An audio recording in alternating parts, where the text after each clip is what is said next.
Benz. Nigga, where am I going? Drop the four with my cup, now I'm floating.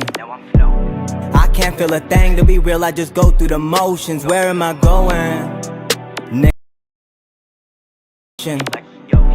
I've been in my bag, everybody around me, I'm ghosting. Where am I going? Drop the four in my cup, now I'm floating. I can't feel a thing, to be real, I just go through the motions. Where am I going? Good morning, welcome to another episode of HardFoul Radio. This is the show that values time and puts God first. It is a very special day today. We are going for 12 hours consecutively today. I'm going to be with you guys. I know I'm a few minutes late, but essentially from 7 to 7. Really excited for it, looking forward to it. A lot of good stuff to talk about. But we're starting the day off with HardFoul Radio as we would any Monday. Appreciate you guys for joining me today. Let's get started. Here's how we got to start today off. So for those of you, Invincible, really big show going on, great comic. Amazon has done a fantastic job as far as bringing it to life, bringing it and animating it. And this last season, they've had, I think on Rotten Tomatoes, I think every single season is like 97% or above. This last season was 100%. And this last season was centered around Thrag. It was the arrival of Thrag, the Grand Regent of the Viltrum Empire. Listen, when you're in the NBA, all these guys are aliens. These are some of the best athletes in the world of all time, currently the best athletes walking the planet. Like, what NBA players are required to do is absolutely incredible, and it's hard to really put a comparison on it. Viltrumites are the strongest things in their universe. They're all strong. It's incredibly hard to damage them. They can recover. They can do all of these other superhumanly things. It's insane, right? But then you get into certain classifications of like, well, how strong of a Viltrumite are you? And it's like, well, Omni-Man's really strong. Conquest is crazy strong. And they are stronger considerably than the average Viltrumite. Even though the average Viltrumite is also crazy strong. The average NBA player is amazing. Great athletes. Some of the best athletes on the planet. Wemby is not just an alien, which is his nickname. He is more comparable to that of Thrag than he is any other Viltrumite. When they debuted Season 5 and they said, hey, look, here was our promo to how Season 5 is going to go. They needed one line. No matter how strong you think you are, Thrag is stronger. No matter how good you think you are at basketball, right now, as of May 25th, 2026, Wemby is better. Remember when for the final episode, and Thrag said, when Mark was looking for Thrag on Earth, and Thrag's, the first line he actually says, not the flashback stuff where Mark said, but he says, we are here. That's Wemby to every other human being playing basketball and to every player in the association. I am here. I know the series is 2-2, but there's just no way you've watched this series. And SGA is the MVP. And SGA deserved his MVP. 1,000,000%. I'm not here to take away. I'm not here to. I know people dislike the way, and I have my own issues with the way that SGA has played. In the style of it, and they've put out these reports of the percentage of how many times he falls. All that stuff is true. But Wemby is just objectively the best basketball player on the planet. And similar to Thrag, why is Thrag the strongest Viltrumite? Well, because he was bred to be between training, practicing, combat practice, since he was essentially born, you are going to be the guy. And when you're Wemby and your parents are tall, we can see by the time you're 12, 13 years old, you are heading for, like, again, all NBA players are tall, but you're heading for otherworldly height. So you get to be 7'5", and you're doing all these trainings from a really young age. You're doing all these, flexibility stuff, basketball training. because we are going to make the greatest basketball player ever. And I know he's only 22. I know this is his first playoff run. But when that's who you are, when you are essentially set up to be the Grand Regent of Viltrum, or you're set up to be the greatest basketball player, none of these rules apply to you. Oh, well, you're supposed to make your first playoff run, and you're going to have this heartbreaking loss, and then you figure it out. Not when you're 7'5" and you can hit 30-foot threes. I'm sorry. You don't have the same rules as everybody else. You just don't. And that's how I've watched these 4 games. And yes, did the Spurs blow a golden opportunity in Game 3 when they went up to a 15-0 lead and then ended up losing that game? 1,000,000%. But even look at that game.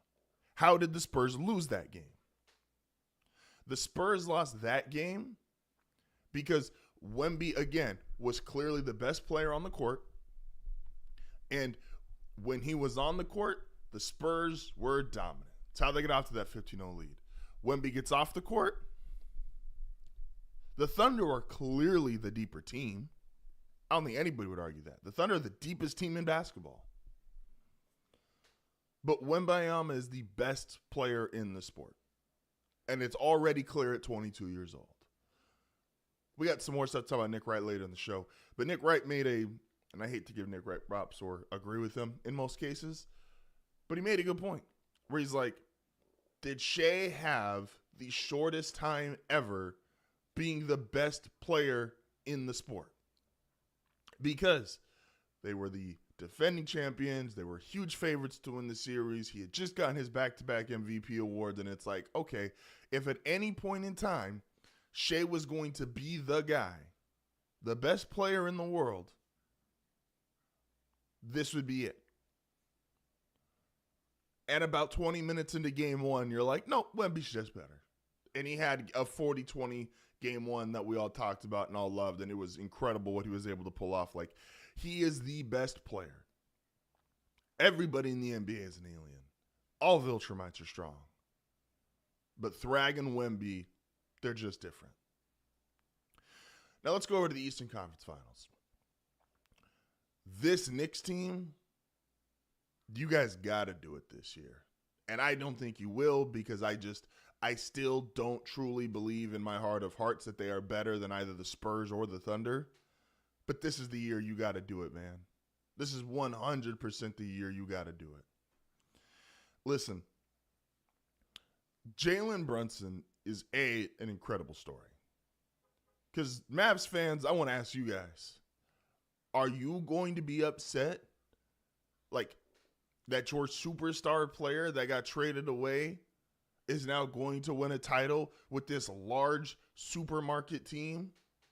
Well, you're left with, yeah, you have Cooper Flagg, but currently no head coach, and we'll see the direction you go. And no, I'm not talking about Luka Doncic.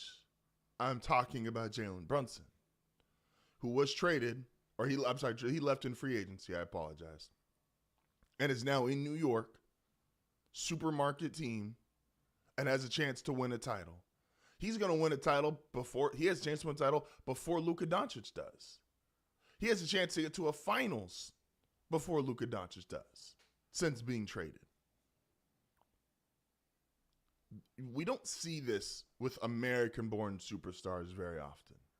Usually guys in basketball, you know from a really early age, they got it or they don't.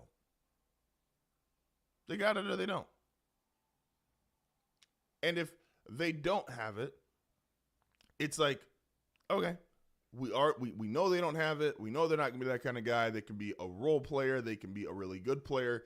You very seldomly see more examples of a Klay Thompson who is like a lottery pick, a great high school player. He's a lottery pick and maybe wasn't projected to have the career he did, but was clearly the upper echelon of talent from a young basketball player. Then he gets with Steph Curry and his career goes from really, really good NBA player to he's going to be a Hall of Famer and he's a part of one of the best dynasties of all time and a part of the best team of all time. That's different than Jalen Brunson, who was just objectively was never thought of to be a superstar, was never thought of to be the guy who could be the best player on a team, was, I I apologize, I'm blanking on her name, but on ESPN a few years ago, they were like, hey, he can't be the best player on your team because he's too small, which historically has been accurate. You take out Steph and Isaiah Thomas, you don't got small guards winning titles. Again, Chris Paul's one of the best point guards of all time. He got to one NBA Finals, and Giannis was, you know why Giannis won? Because Giannis is 7 foot, could dribble and attack the rim on will. And he 50-pieced him. Like, small guys just don't win titles. But Jalen Brunson to go all the way from just Villanova guard, he's good, probably never going to be great. He's there with Luka in Dallas, and then the Knicks give him a chance, and it's like, well, most people's reaction was this is probably an overpay. The Knicks just need players. Like, he was never thought that it was like he was going to be this guy where you could argue he's going to end up as he's going to have an argument as a top 10 player and a guy who's just objectively has a chance to get his team to an NBA title. Again, I don't think I don't think they're better than the Thunder or Spurs, but something about sports we got to remember is not everybody has the same rules as LeBron, Jordan, where you gotta win a title, you gotta be this. No, sometimes the rules are enjoy the sport, enjoy the run. This Knicks team, we got to enjoy the same way we enjoyed the Pacers team. That Pacers team from last year, I have no idea if they're ever going to get to another title. But what Halliburton did last year was special, and I'll be damned if I don't sit there and enjoy this run the way I did Halliburton's run last year. This is just a special team. It's a special player. It is a special moment, and we got to sit there and enjoy it. But that Viltrumite, that motherfucker Thrag's on the other end of the bracket, man, and I just don't. I don't know if anyone's stopping him. I know that series is 2-2. Look, man, you might be good at basketball. Jalen Brunson, you real good at basketball. SGA is real good at basketball. That motherfucker Thrag, it's a different ball game. This is HardFoul Radio. We'll be back momentarily.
And we are back. This is HardFoul Radio. Appreciate everybody for tuning in today. Again, we are live for 12 hours today from 7 to 7. I did get here like 10 minutes late, so I apologize. We'll stream for an extra 10 minutes post 7 p.m. tonight. So, listen, man. Obviously, a lot of NBA conversation today. We're not doing a watch along with the Knicks and Cavs. Because I think that series I think the Knicks are on such a historic run right now that I do believe this is going to turn into a sweep. There were comments made, and this could have made a Why Would He Say That segment about James Harden last week from Max Kellerman, and he compared him to Trump in terms of Trump trying to save the country and Harden trying to save your basketball team. Because of the severity of the comparison, it went viral and it was viewed very negatively. And I do think Max overstepped it because it's like you should be able to separate people from their play. Meaning we shouldn't necessarily attack James Harden, the person. And when you compare him to somebody like that, it feels like you're attacking the person. I'm not going to try to speak for Max. I'm not going to try to say that was definitely his intent. But that's absolutely what it feels like.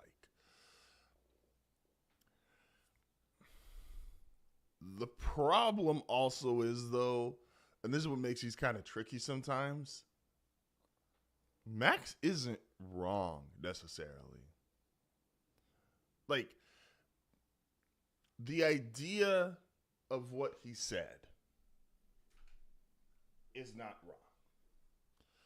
I said this on group chat, I've said this on HardFoul Radio, I've said this to anybody that'll listen to me.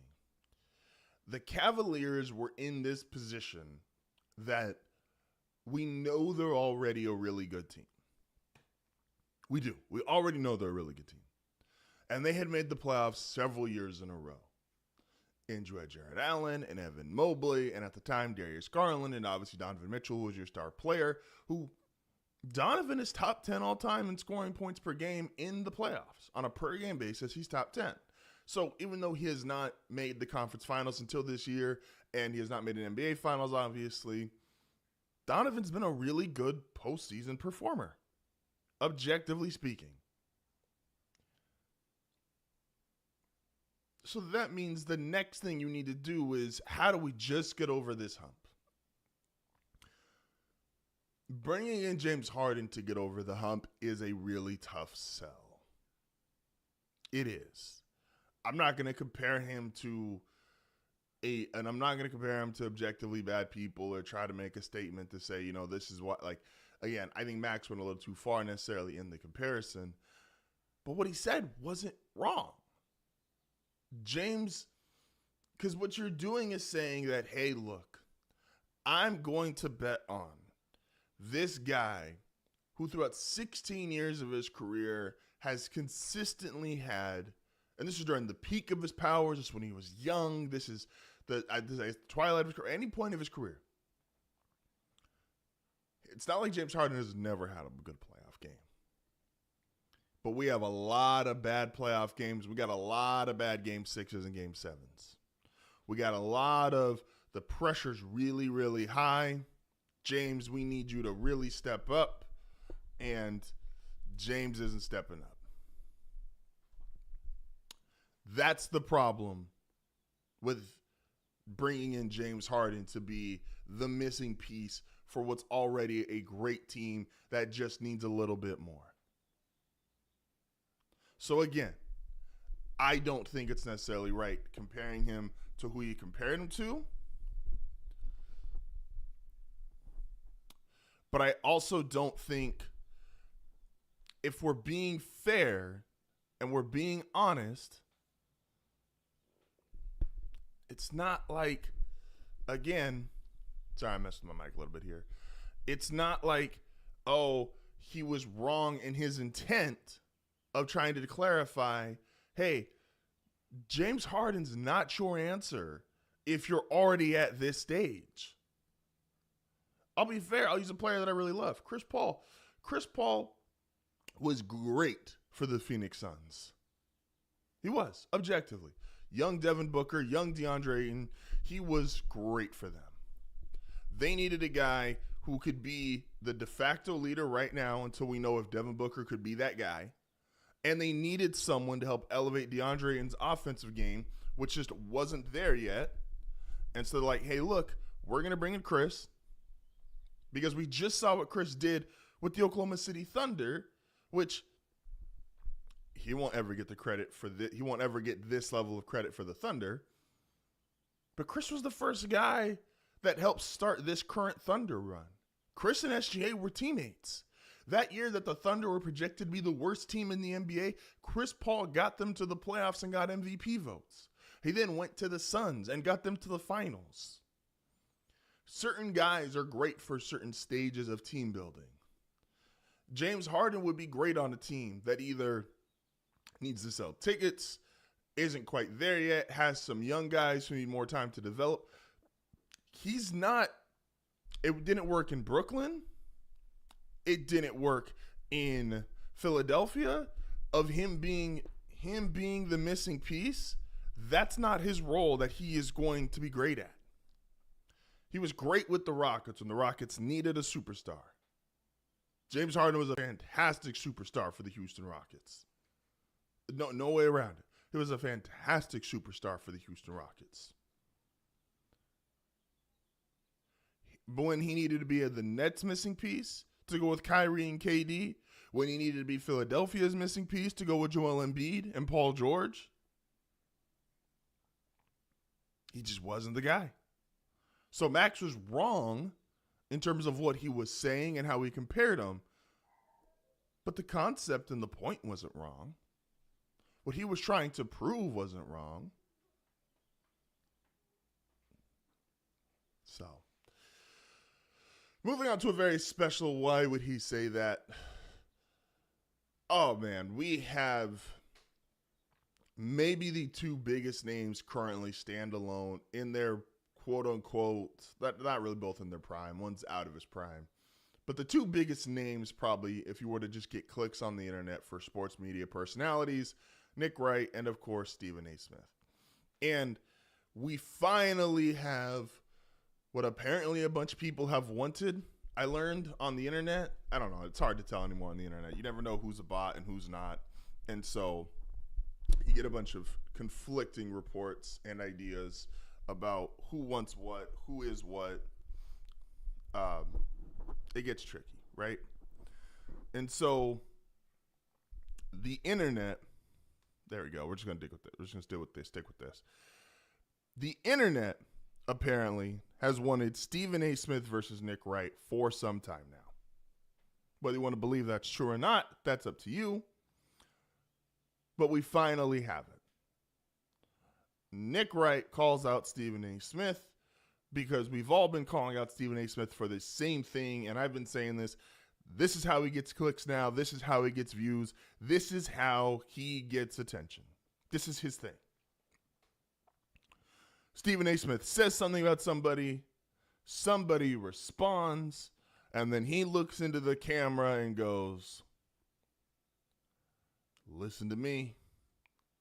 Don't make me tell what I know about you. Because I'll do it. Because I know who you're around.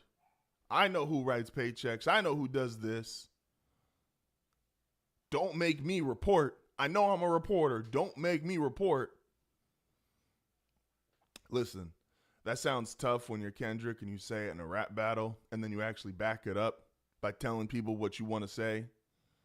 When you're Stephen A. Smith, and this is the real problem, and this is where I think this is the one person that can beat Stephen A. at this game. There's a lot of factors here. A, Stephen A. Smith's this routine of somebody calls me out, I respond with this exact same message, which ironically enough, he responded to Nick Wright with this exact same message. He said, "I know who sent you." Stephen A. Smith, we really got to check our importance at the door. Skip Bayless was the number one sports media personality for about a decade. He was also the number one LeBron James hater, maybe of all time. Still is, potentially. The idea that you think, and I know there's jokes because the people that have become really like Team LeBron, it's like, oh, well, Clutch checks and Clutch Sports is hiring you and you're on the payroll, et cetera, et cetera. I know that's been really funny, and it is funny, objectively. Some of them are hilarious. If you think LeBron James or somebody from his camp told Nick Wright to go at you, when he never responded to Skip, not once. Skip was out there every single day on First Take talking to millions of people. LeBron never responded once, never acknowledged him. He just kept playing, and he outlasted him on both First Take and Undisputed. That's just insane to think that you are that important that LeBron James or somebody from his camp would ask Nick Wright, of all people, to go do something like that. But let's get to the point. Here's where I think Nick Wright is the one person Stephen A. Smith probably can't pull this off with. And I hate having to defend Nick Wright because here's the thing. Here's where Nick Wright has really put in a really good niche. Nick Wright, these are both, you'll see by the thumbnail, these are both Skip Bayless kids. And no one can convince me otherwise. I know they've done their own reporting. I know they've done their own radio. I know they've...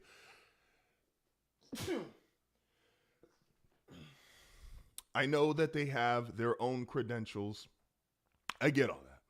But the style in which they both employ is that of what Skip Bayless made otherworldly famous and popular, unfortunately. It is.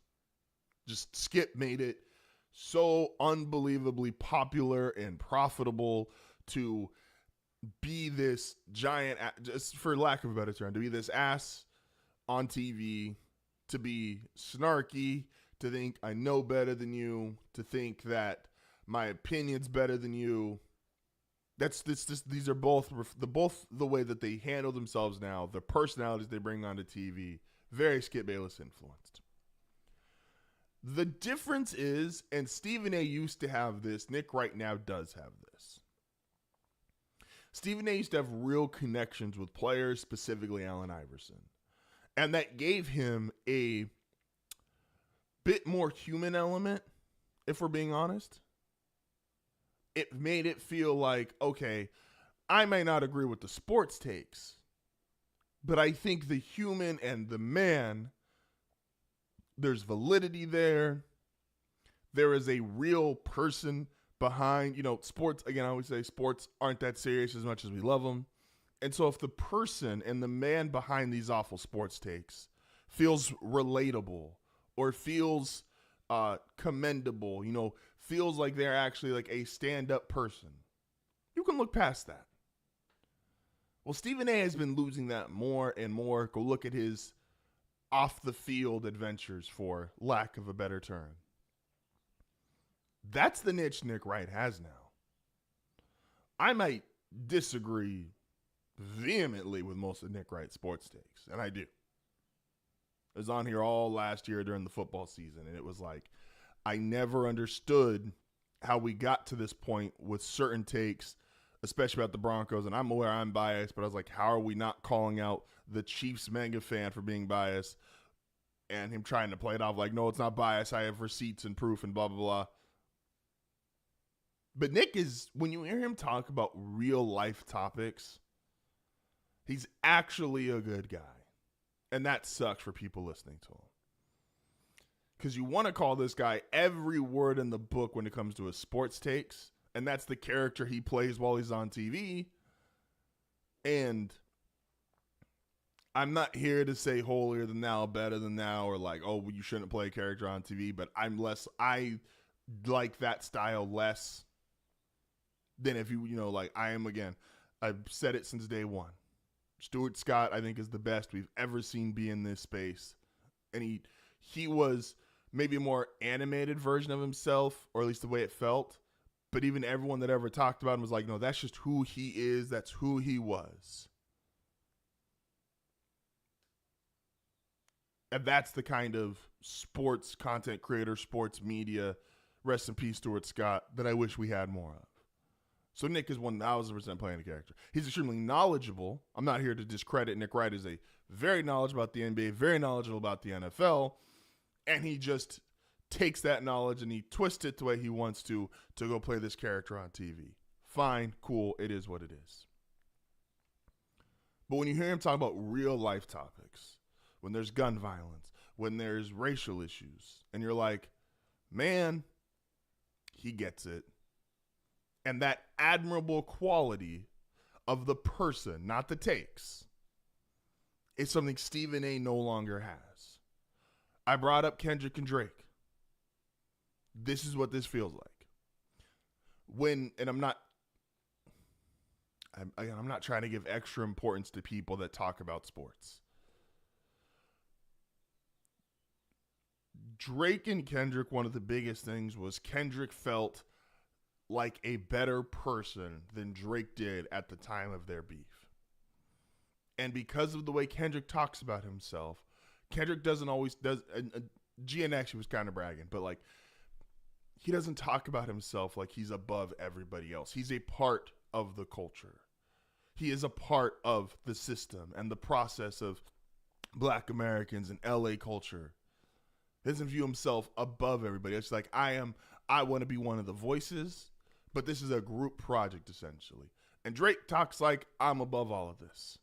I am the leader. I am the guy going for it. I am this. I've got all the like that. And so it made him feel way less relatable, redeemable. It did not give off good qualities of somebody you'd want to listen to.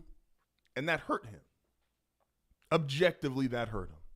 And we don't know. I personally don't know either of the guys. So I have no way to really vindicate it or validate it, but that's the way the perception of the public it came off.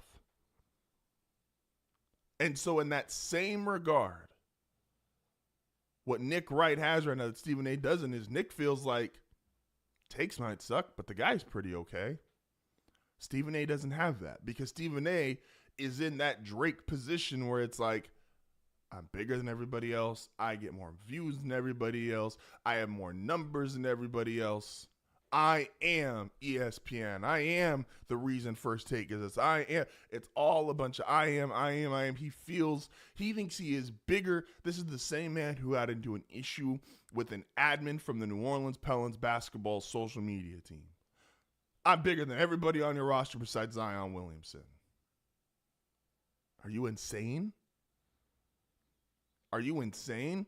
This is like Nick Wright on Thursday on his podcast. This is where and I was like, damn it, I gotta defend Nick Wright. And that just bugs me, man. He's like, do you not understand? These guys are so huge in the social construct that we get paid a king's ransom just to talk about them. They're the actual entertainers. They're putting out the actual product. We get to make this much money and live these kind of lives simply by just discussing them. And you think you're bigger than any of them? And I was like, he gets it. He absolutely gets it. And I think this is the one guy, the same way Kendrick might have been the only guy that could have beat Drake, Nick Wright might be the only guy that could beat Stephen A. Smith. And Stephen A.'s response to Nick, again, was this exact same thing he's done to everybody else, because that's all Stephen A. has left in 2026, guys. It's the First Take leftovers that just don't want to go anywhere else in the morning, because there's not really a great morning show, except unless you want to listen to HardFoul Radio, 5:30 to 7 in the morning, or 5 to 6:30 a.m. in the morning. I apologize. You don't have a lot of early morning sports shows that are hits. Nick's show was a hit in the morning, and they moved it to the afternoon. Undisputed with Skip was a hit. Then him and Shannon, obviously the fallout, that's no longer there. So it's just the leftovers of there's nothing else on in the morning. So I'm going to just leave First Take on, and that's what gives Stephen A. his numbers.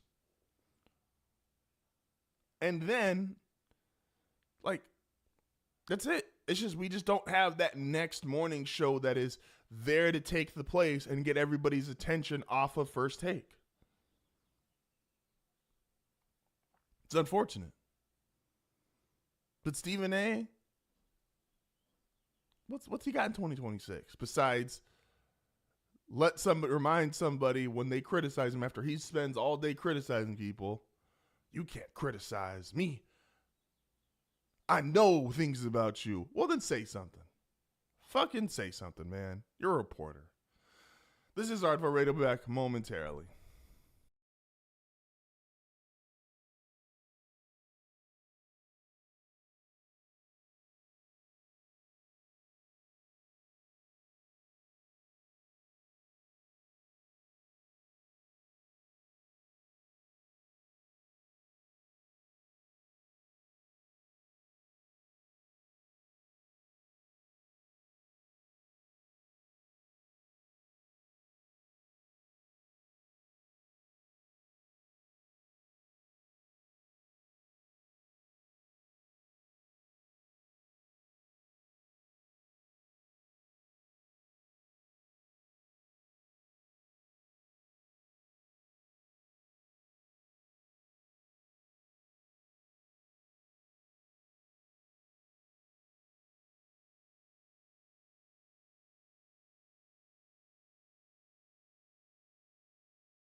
And we are back here really quick. We did start a little bit late, so I'm going to get through something really fast, take one more short break, and then we're going to start hour 2 with Hard Left, Hard Right. Excuse me. So, excuse me. Chet Holmgren, you got to figure something out, man. I don't even know if Chet like Wemby clearly doesn't like Chet. And I don't know the reason. I don't know if it's just psychoanalyzing. But Chet, you got to get on board with this, man. You got to make up something about him. You got to sit there and act like he kicked your dog. Act like, he said something bad about your mom. You got to do something to get yourself angry at this man because he is angry at you. And while we don't know the reason, I said this last week, but I want to reiterate. This is why, for all of the analytics and the numbers, and I got a video coming out later today. It's part of our new content. That's debuting at 2 p.m. So please tune in for that. Part of the reason why when I hear people saying Mamba mentality when it comes to Kobe is not something you can quantify when comparing him against the greatest players ever, and I just think it's a ridiculous statement, is because Wemby is currently using that to kick Chet's ass. What Kobe did, what Mike did, just making up stuff about people and being like, man, this guy wronged me or this guy didn't do right by me, and like using that as motivation to play extra motivated, extra aggressive, like whatever you want to call it. It shit works. It just objectively works. And we're not going to act like it doesn't work. Like he is kicking Chet's ass, and it's completely a mentality thing. It's 1,000,000% a mentality thing. Chet, you got to figure out something. Act like Wimpy kicked your dog or something, man. This is HardFoul Radio. We're back at the top of the hour with Hard Left, Hard Right.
Kobe as a master of a mid-range jump shot. People, myself included, just call him box score watchers.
And we are back. It is hour 2 of HardFoul Radio. Appreciate everybody for tuning in this morning. This is the show that values time, puts God first. We are on the course. We're in the middle of our 12-hour stream. Looking forward to getting a lot more talked about. Enjoying the day. Appreciate you guys, as always. So let's get into it. Sorry, I know I keep messing around with my microphone. I promise it is for the greater good. So, it's a Monday. Means we got to talk about what we got the most right and the most wrong. Also, when we are done with HardFoul Radio, if you look at the schedule, we have an all-time hard left, hard right, which is me kind of going throughout the years and the things that I have been the most accurate, the most wrong on. And it's going to be making fun of myself, going to have a good time. If there's anything you've ever wanted to laugh at me for, and it's like, wow, why would he ever say that? That's going to be the time to do it. And then after that, we do have a bonus A&M episode, which is actually an hour and a half. I got that wrong. I thought what we recorded was only an hour, but it's closer to an hour and a half. So that's going to cut into the why would he say that in real time. And then at 2, I'm sorry. Well, no, it's going to cut into some of the new content. But the new content is going to be more of a debut it, and then we're going to have some discussion. So we're live for 12 hours. It's a lot of time to talk. It's a lot of time to have some fun. Don't forget, please share, like, subscribe. Share it, especially with your friends for today. Would appreciate it so much. And don't forget, we do have a Patreon, not just for HardFoul Radio, but for A&M and group chat. I will put a link for that in the comment section of YouTube. Anybody that is willing to contribute and help us out would be greatly appreciated. Thank you so much. With that said, hard left, hard right, Monday, May 25th. Let's start with hard left, the thing we got the most wrong, and that's really just this entire generation or this iteration of the New York Knicks team. Listen, last year I said they played the Pistons in round 1, and I said I really like the Pistons to upset them. I also chose the Bucks to win the finals last year, so not my greatest year of making picks.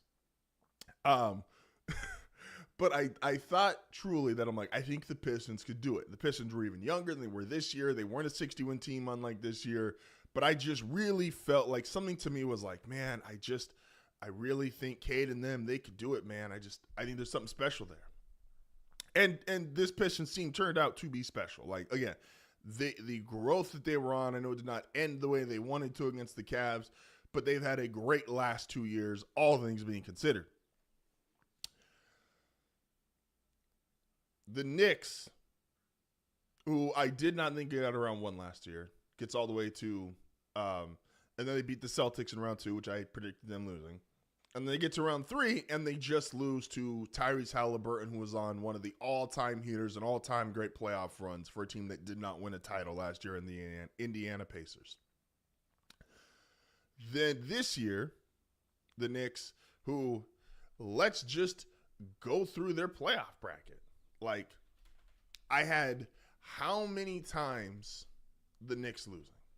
So listen, and we got to be fair here. We got to be fair. So the Knicks started against the Hawks. And while I thought the Knicks would win that series, I was very quick to change my opinion once they were down 2-1. Remember, that was the last time the Knicks were down. The Knicks were down 2-1 to the Atlanta Hawks. Have not lost a game since then. They not only have not lost a game since then, they're blowing everybody out. They are whooping people. Absolutely whooping people. It's the biggest margin of victory in the NBA playoffs ever. Kobe and Shaq didn't whoop people by this much. The Golden State Warriors, Steph, Clay, KD, did not whoop people by this much. The Jordan Bulls did not beat people by this much. This New York Knicks team, led by Jalen Brunson, Karl Anthony Towns, OG Anunoby, Josh Hart, Mikal Bridges, they are just putting belt to ass on everybody they play. So I thought, like, once the Hawks were up 2-1, I was like, man, I could see the Hawks doing it. I could see it. I saw the vision. Knicks win 3 straight. I was horrifically wrong. Knicks Sixers. I have been beating this drum, and it came to fruition in the first round, Sixers versus Celtics, of what if the Sixers could just make Joel Embiid their third best player? He'd be the most talented third best player maybe in the history of the sport. He would be. If Maxey and Edgecombe can continue to produce at the levels they're producing, could you make Joel Embiid this incredible third player? Let's just be honest. Could you make Joel Embiid this super unique secret weapon? Because that's what they did against the Celtics. Edgecombe and Maxey were playing amazing. And Paul George, you can kind of throw on this list too. He'd be as talented as we ever had, number 4. But Embiid can't act. There's no big man who can actually stop Embiid besides probably only Wemby, besides exactly Wemby. And the last time they played, I think he dropped 70 on him. So you know the talent is there. You know the skill is there. It's just always is an issue of health when it comes to Joel Embiid. So what if he was just healthy enough for a playoff series? Well, they beat the Celtics with that model. And I thought, I bet they could do the same thing to the Knicks. I bet they could sit there. I bet they could really mess the Knicks up. Because I'm not a believer in Karl Anthony Towns as a defender. I don't think anybody really is. And I was like, I think they got a real chance. The Knicks, they could beat the Knicks. 1, 2, 3, 4 games, you're out of there. It's like, well, I was wrong about that. And then the Cavs, who I thought the Cavs were going to lose to the Pistons. And I was like, I think the Pistons beat the Knicks. The Cavs, I think it'd be tough, but I think the Cavs could potentially do it, but I wasn't sure. And I saw how the Cavs dominated the Pistons in Game 7. I'm like, maybe it is their year, man. Even when and James Harden did not have a good Game 7, and they beat the Pistons even without James Harden. I was just having a good game, and I'm like, maybe that's what you need. Maybe this is it. The Knicks then are proceeding to put belt task to the Cavs. 1, 2, and even in Game 3 where the Cavs looked like they had some momentum to start the game, started getting their ass whooped in Game 3, and they lost that game by double digits. This Knicks team is just, they got it, man. They got it. And shout out to Mike Brown, who is, all coaches deal with this, but I feel like more so in the NBA than anywhere else, where we don't know how great you are until you no longer have that player. Now, some coaches, we never get to see this, and some coaches, we just ignore it, right? Like Phil Jackson, we never really got to see him without Jordan, Pippen, Kobe, Shaq, Kobe Powell. Like, he always had all-time great players. Greg Popovich, we just didn't care. He had Tim Duncan, Ginobili, Parker. He got Kawhi for a little bit. And then when they were all done, we saw San Antonio go into a free fall, but we didn't really judge Pop for it because we just didn't view those teams as talented enough. And a lot of people, myself included, still think he's the greatest coach in NBA history. But Eric Spoelstra, while he's revered now, when he first got the job with the Heat, it was like, well, are you a good coach? Are we allowed to ask? You have LeBron James, Dwayne Wade, and Chris Bosh. Yeah, you won 2 titles, but are you a good coach? Especially in the 2 titles you lost. Carlisle and Pop, who are great coaches. Pop's the greatest ever. Carlisle's a great coach. You looked clearly outcoached in those series. So it was like, how good of a coach are you? Like, it was some real questions. Once they left, and we saw that he continued to have success, and he's got into a finals with Jimmy Butler, we're like, okay, Spo has transitioned himself from not just a great coach. There's a lot of people who tell you Spo's one of the greatest coaches in history. That's how good he has rebranded his job and how good of a job he's done since LeBron and the breaking up of the Heatles. So shout out to Mike Brown, man, who had LeBron you're never going to get the credit you deserve as a coach when you have LeBron James. That's just the reality. But you win a lot of games. You make deep playoff runs. You get a lot of coaching wins. So, who cares about your reputation if you're getting actual accolades, right? Then let's go to, so Mike Brown's doing this. Jalen Brunson has reformed his career from a guy who was, he's a good role player alongside Luka, where now he's a legitimate superstar player. Like, shout out to him. And this Knicks team is just putting belt ass on everybody they play. They got a real good chance to make the finals. And even though, I'll be honest, I'm not realistically giving them a chance against either the Thunder or the Spurs, how poetic would it be to be in 2 weeks if I'm sitting here going, you know what my hard left is? You know what I was really wrong about? Again, the New York Knicks. And that makes sports great. Because if everything was predictable, there's no reason for people to talk about it. If everything was predictable, there's really no reason to talk about it. And so a team like the New York Knicks having this unpredictable, crazy run, like, it's also why we don't give dynasties we don't give dynasties actually as much credit as we should.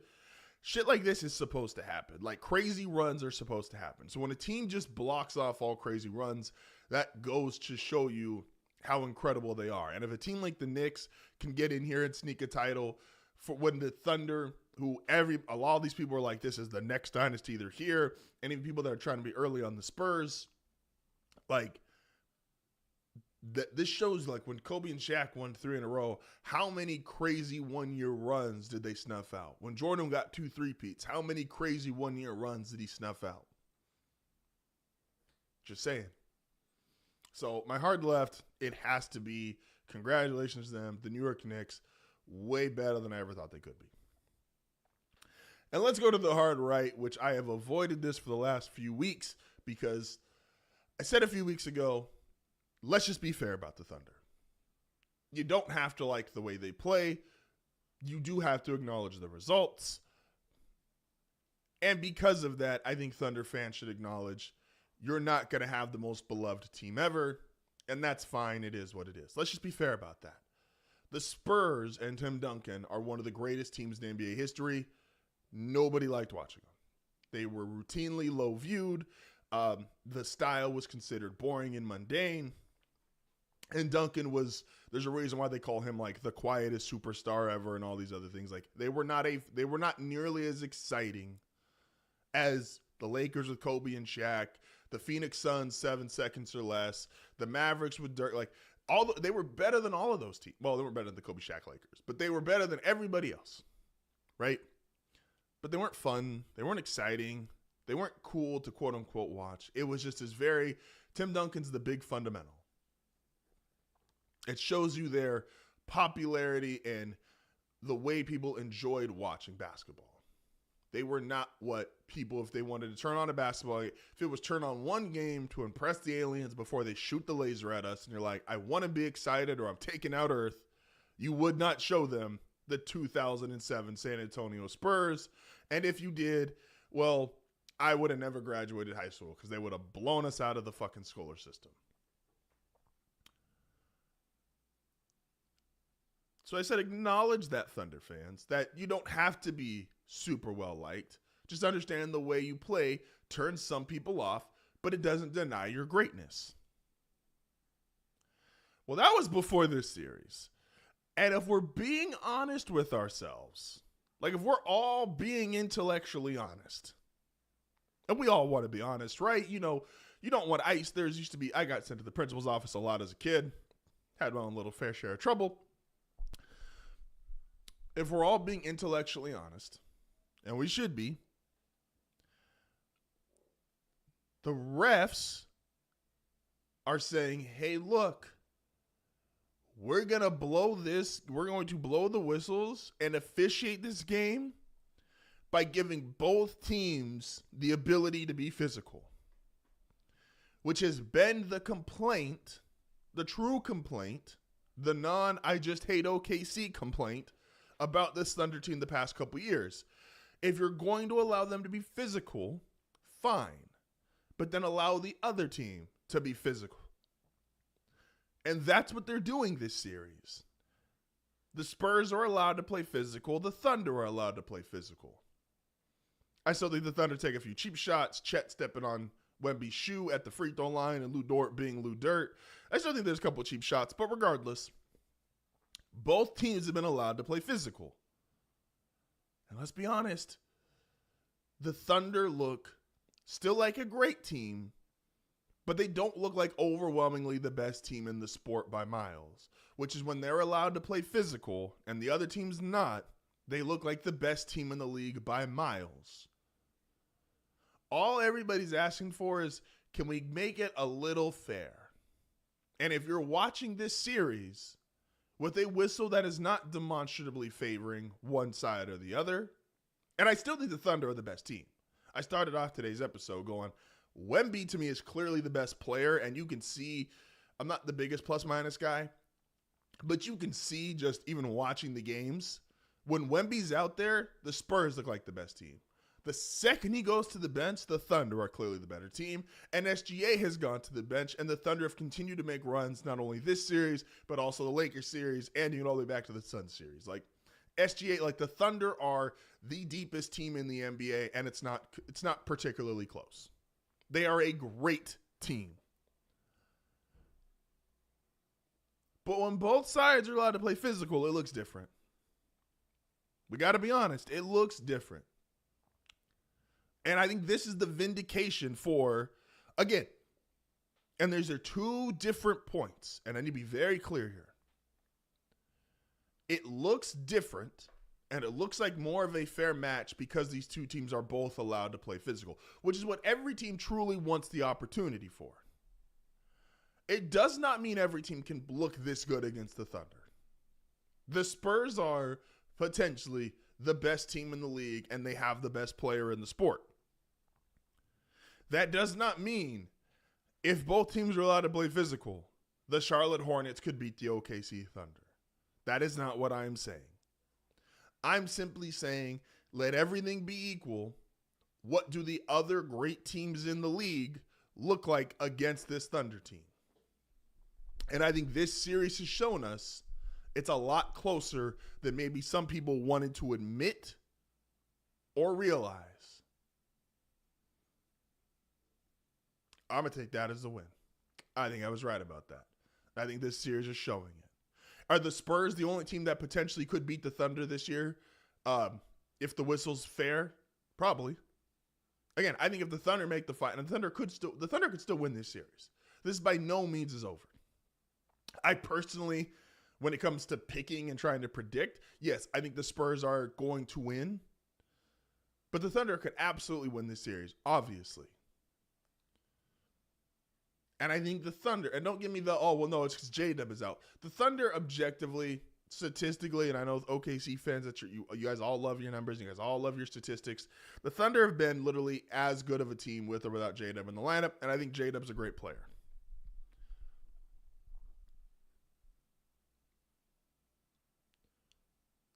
I think they would beat the Knicks if they got to the finals. I think they're obviously, if the Cavs pull off history and come back 4-3, I'm not predicting that, but let's just be fair. I think they would beat the Cavs. Like, the Thunder are the second best team in the sport.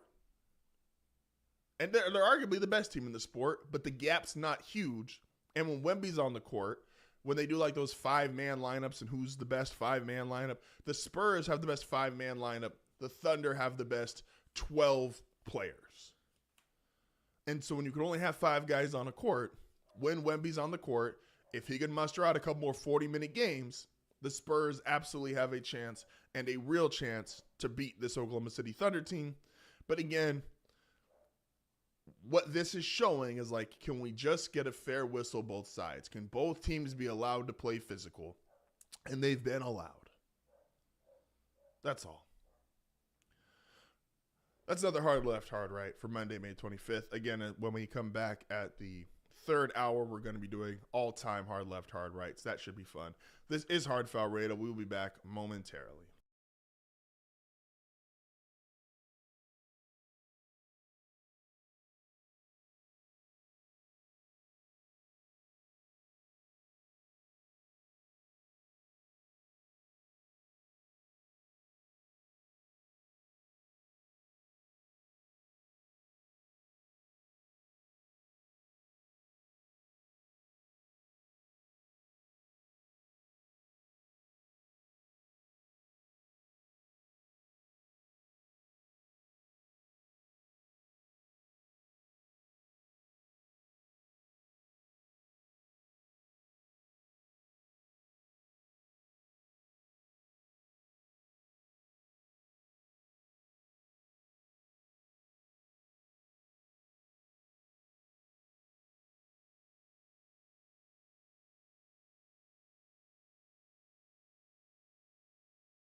And we are back. This is HardFoul Radio. Appreciate you guys for tuning in today. Part of the 12-hour stream. First couple hours here is just HardFoul Radio as normally constructed. Man, listen. Sometimes, this is the beauty about sports. I don't think sports are ever truly meant to be perfected by the rules in which they play. I think the skill sets were meant to be as refined as possible. I think that athleticism obviously gets better and better as we get better training and exercise and stuff like that. But I don't actually think the rules were meant to be perfected. And I think the Thunder are a perfect example of this. And I think Shea right now is a perfect example of this. So there's a call that happened in yesterday's game. And it's SGA versus De'Aaron Fox. And it is SGA who goes up for a shot. And clearly, we just have to stop being like disingenuous here. Clearly, is trying to move his body in a way where it's going to force a foul. Fox not only does not put his hands near the basketball so you can't get him for swinging down on him or anything like that, but sidesteps as Shea goes to shoot. Which, by the way, and then again, this is perfecting the rules. Shea knows if you can't defend me correctly because it's going to be a foul call, I get to shoot totally unabated, and any NBA player, and Shea is a great one, is going to shoot an absurd percentage on those. An absurd percentage. So Fox now not only is he's like, I can't foul, I can't contest, because he's going to put his body in this weird position and angle to the point where if I don't make the shot, the ref has to call a foul, because the reality is refs don't really see that many fouls. They kind of see the reaction of fouls, which is what truly leads to flopping. And now you got all these people on the internet going, see, it's clearly a foul. He touched his knee, or, he can't look down to see if he vacated his landing space. Obviously it's a foul. This is not the way basketball is supposed to be played. It's one thing to have a conversation about fouls because some guys get to the line more. Excuse me. It is an entirely different thing to go, I'm going to manipulate the game via the rules and force people to not be able to play defense. That's different. That is objectively different. And so when we're looking at this, and it's like, how do you play Shea as a defender? Do I either foul or do I totally have to vacate because I don't want to foul? And that's the position he's put people in. And that you might consider that a skill. I think it is perfecting the rules a little too much.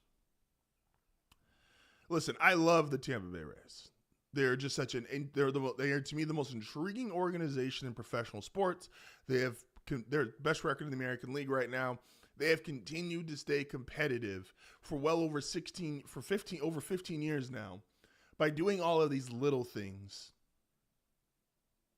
One of the things they did, they basically perfected defense. And in baseball, defense is how well you pitch and where are guys located. Tampa Bay figured out we are going to have all of these one-hitter guys in our bullpen where if you have an inning and it's lefty, righty, lefty, we're going to match you up with our pitchers to correspond with that. And we're going to do defensive shifts and slides and all these things. And that was a great attribute for them. It also then, because it worked, everybody started doing it, and baseball hit a really bad lull as far as overall excitement. Because they basically perfected defense. I'm going to make everybody hit against batters or against pitchers that they're not comfortable with, and I'm going to line up defenders in a way where I know the percentage says you are going to hit this ball. And Major League Baseball a few years ago stepped in and said, yeah, you're right. You figured it out. But this is a really bad product for our fans and for the game, so we're going to get rid of it. It's gone.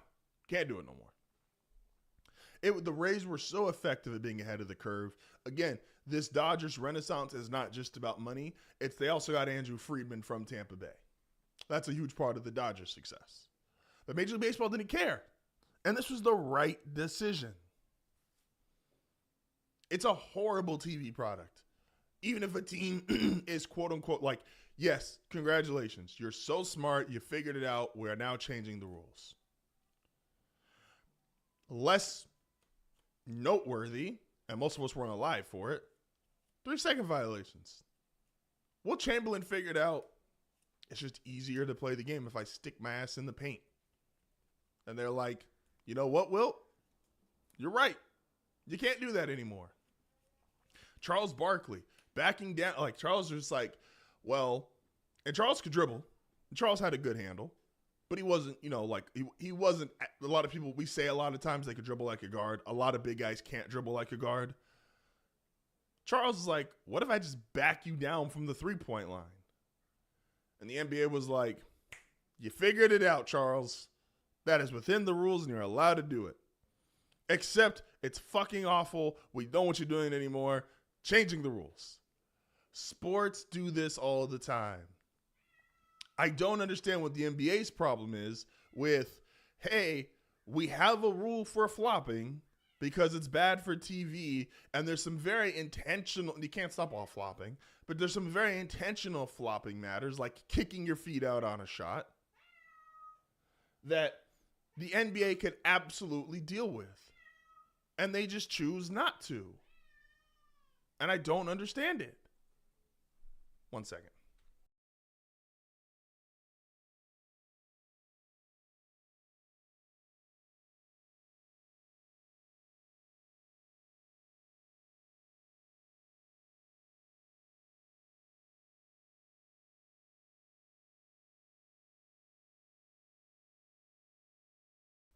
Sorry.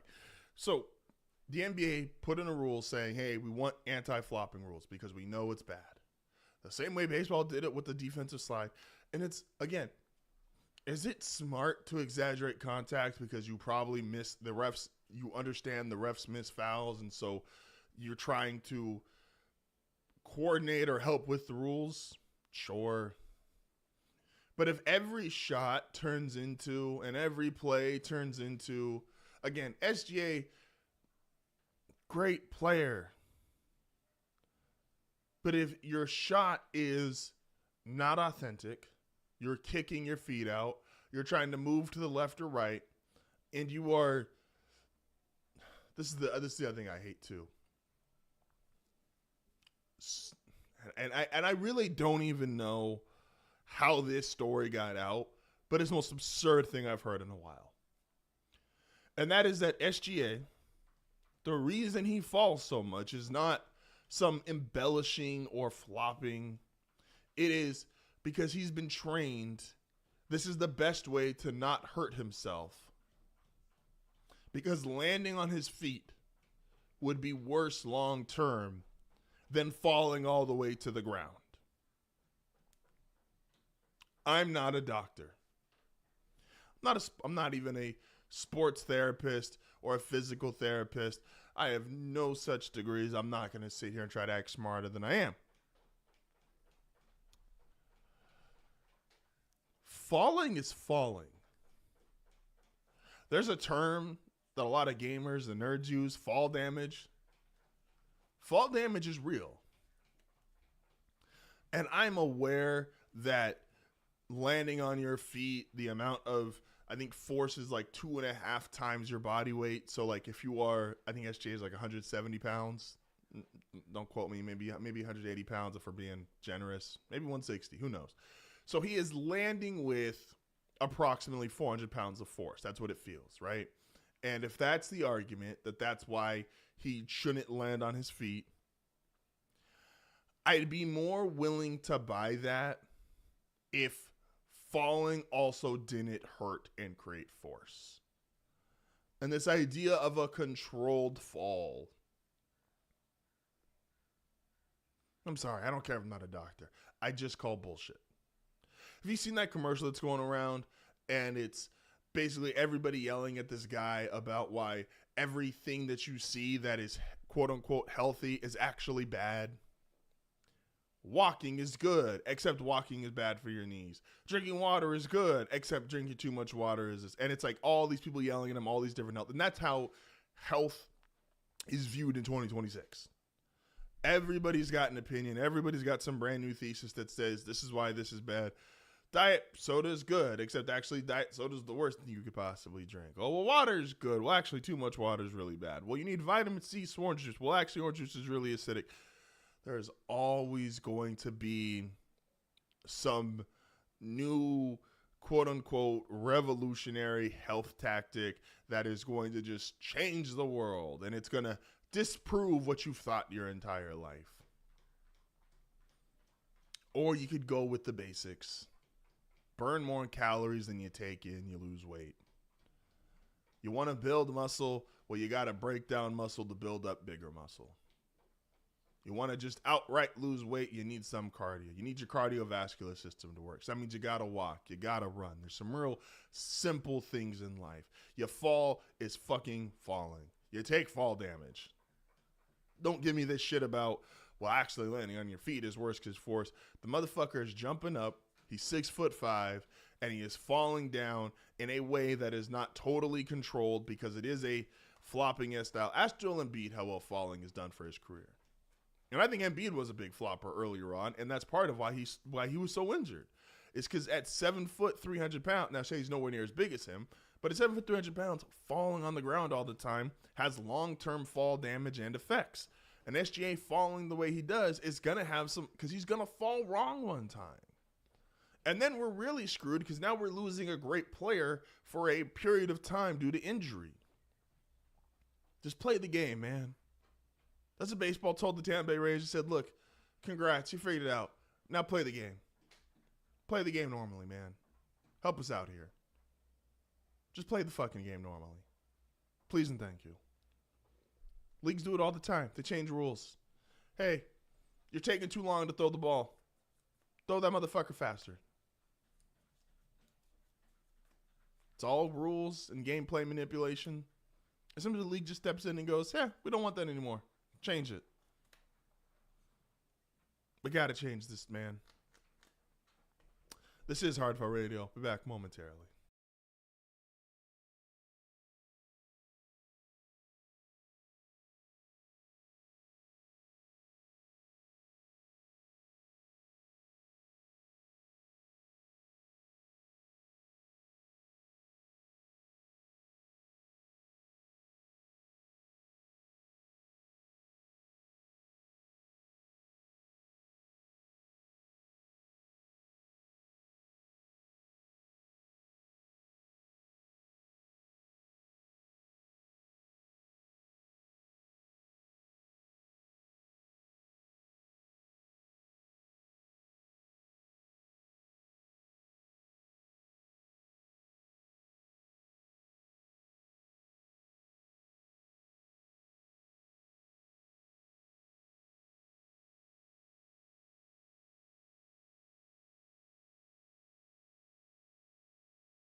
And we are back here to close out HardFoul Radio.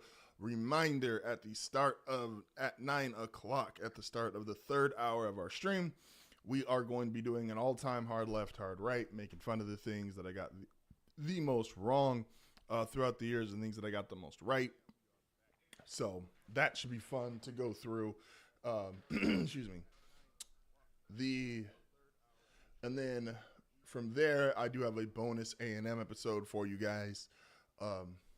That'll also be there. And then we're going to do some why would he said in real time. Basically just kind of going through the landscape. And I think I'm actually going to flip that. Now I'm thinking about it. I think at 12 o'clock, we're going to premiere the new video. And then we're going to do why would he say that in real time from 2 to 4. So, and then we got hard foul through the years. And then kind of an Ask Me Anything ending. So if you reply to a comment, either on the YouTube comment, wherever, YouTube, Twitch, Twitter, wherever you are listening, wherever you are commenting, I'm going to try to go through some of those at the end. Excuse me. So, but I think I am going to switch that. I am going to debut the episode, it's a new scripted series that I'm doing.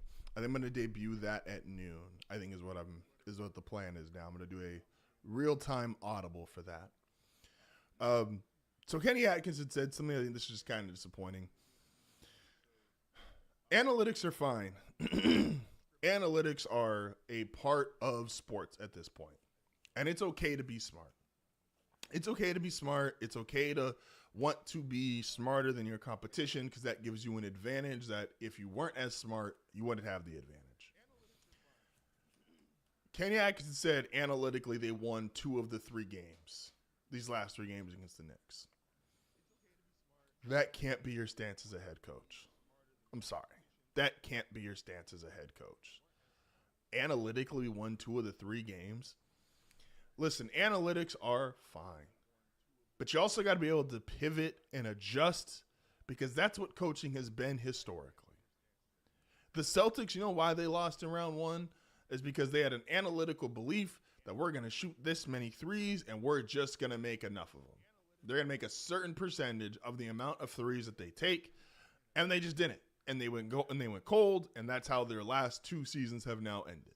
Yes, the Tatum injury from last year, but they were losing to the Knicks even prior to Tatum being hurt.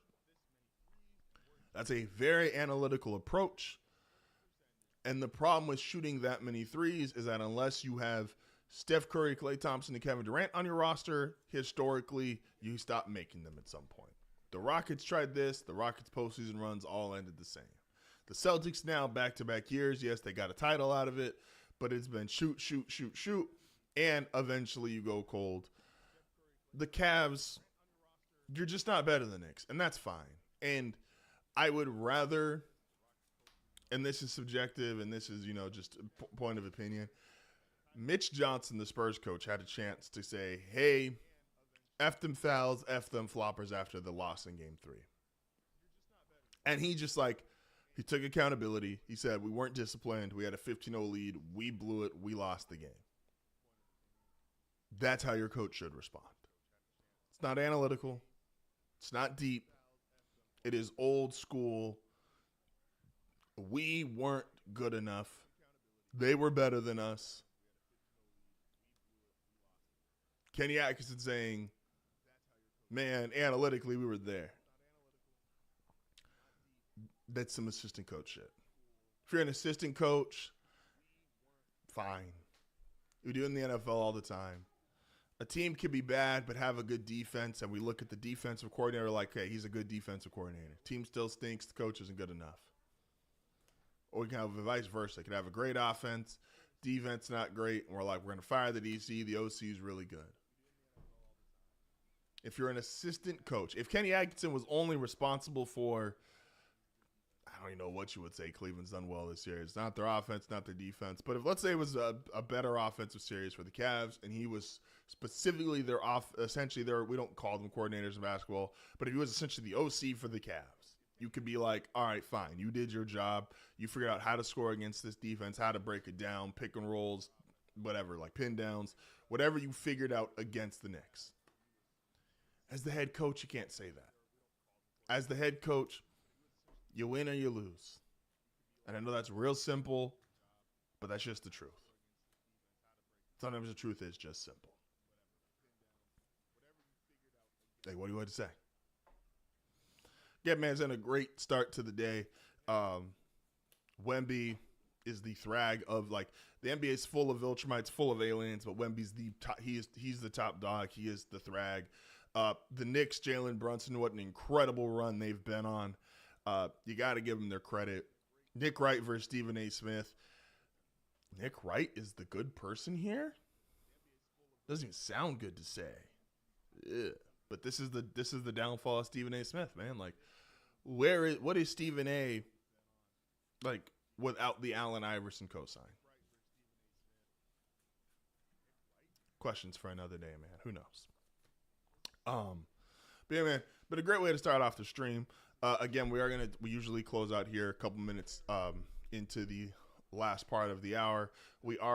Stream is going to continue all the way through, but we are back looking over some all-time hard left, hard rights between 9 to 11. This is HardFoul Radio. The podcast and the subsequent episodes will be coming out throughout the day. And reminder, we are switching out. I'm sorry, it's 9 to 10:30 for all-time hard left, hard right. 10:30 to 12 is the bonus A&M episode, which is, again, we got a little closer to an hour and a half, which is which is longer than I originally thought we had recorded for. And then we have then we have the new content that I'm dropping, a scripted series at noon. And then we got some more stuff. We got What Would You Say in Real Time after that. And then we're going to look at hard foul throughout the years. And then at the end, some time to ask me anything. Again, you can go to Twitter, TikTok, Twitch, wherever you want to go. It's all going to be available. This is HardFoul Radio. I'll be back. I'll be back at the top of the hour.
And we are back.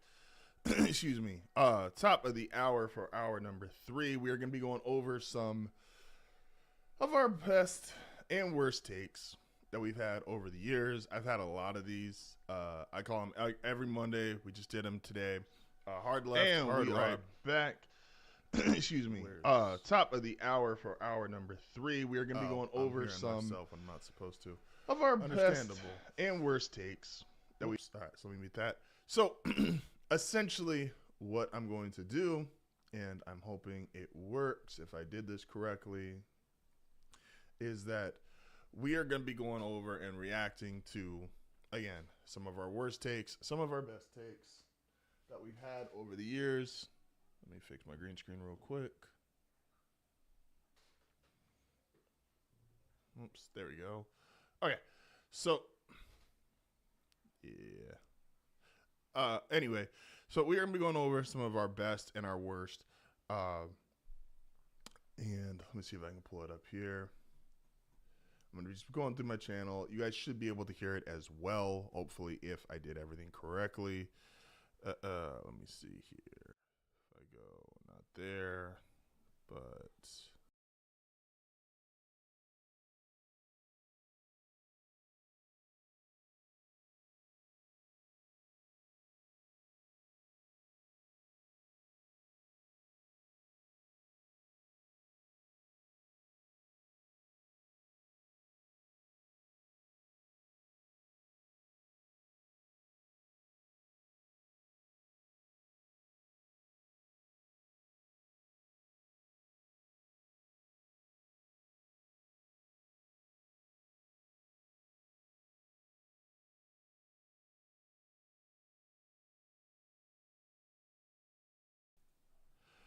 Check 1, check 2. There we go. Okay.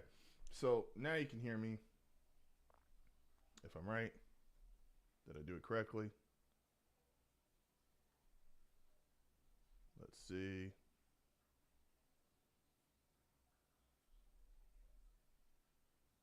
Check 1, check 2. There we go. Okay. Yeah, we did it correctly. Perfect. So you should also be able to hear I am correct.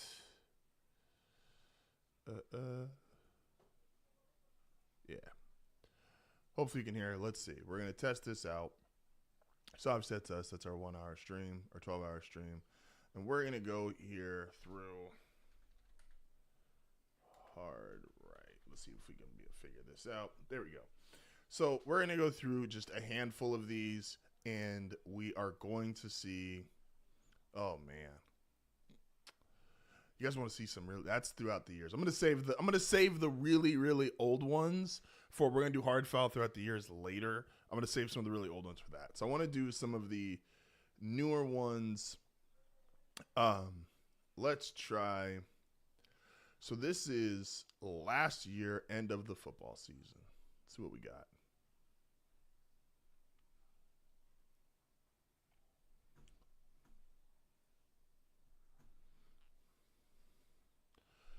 If it'll pull up. Let's see.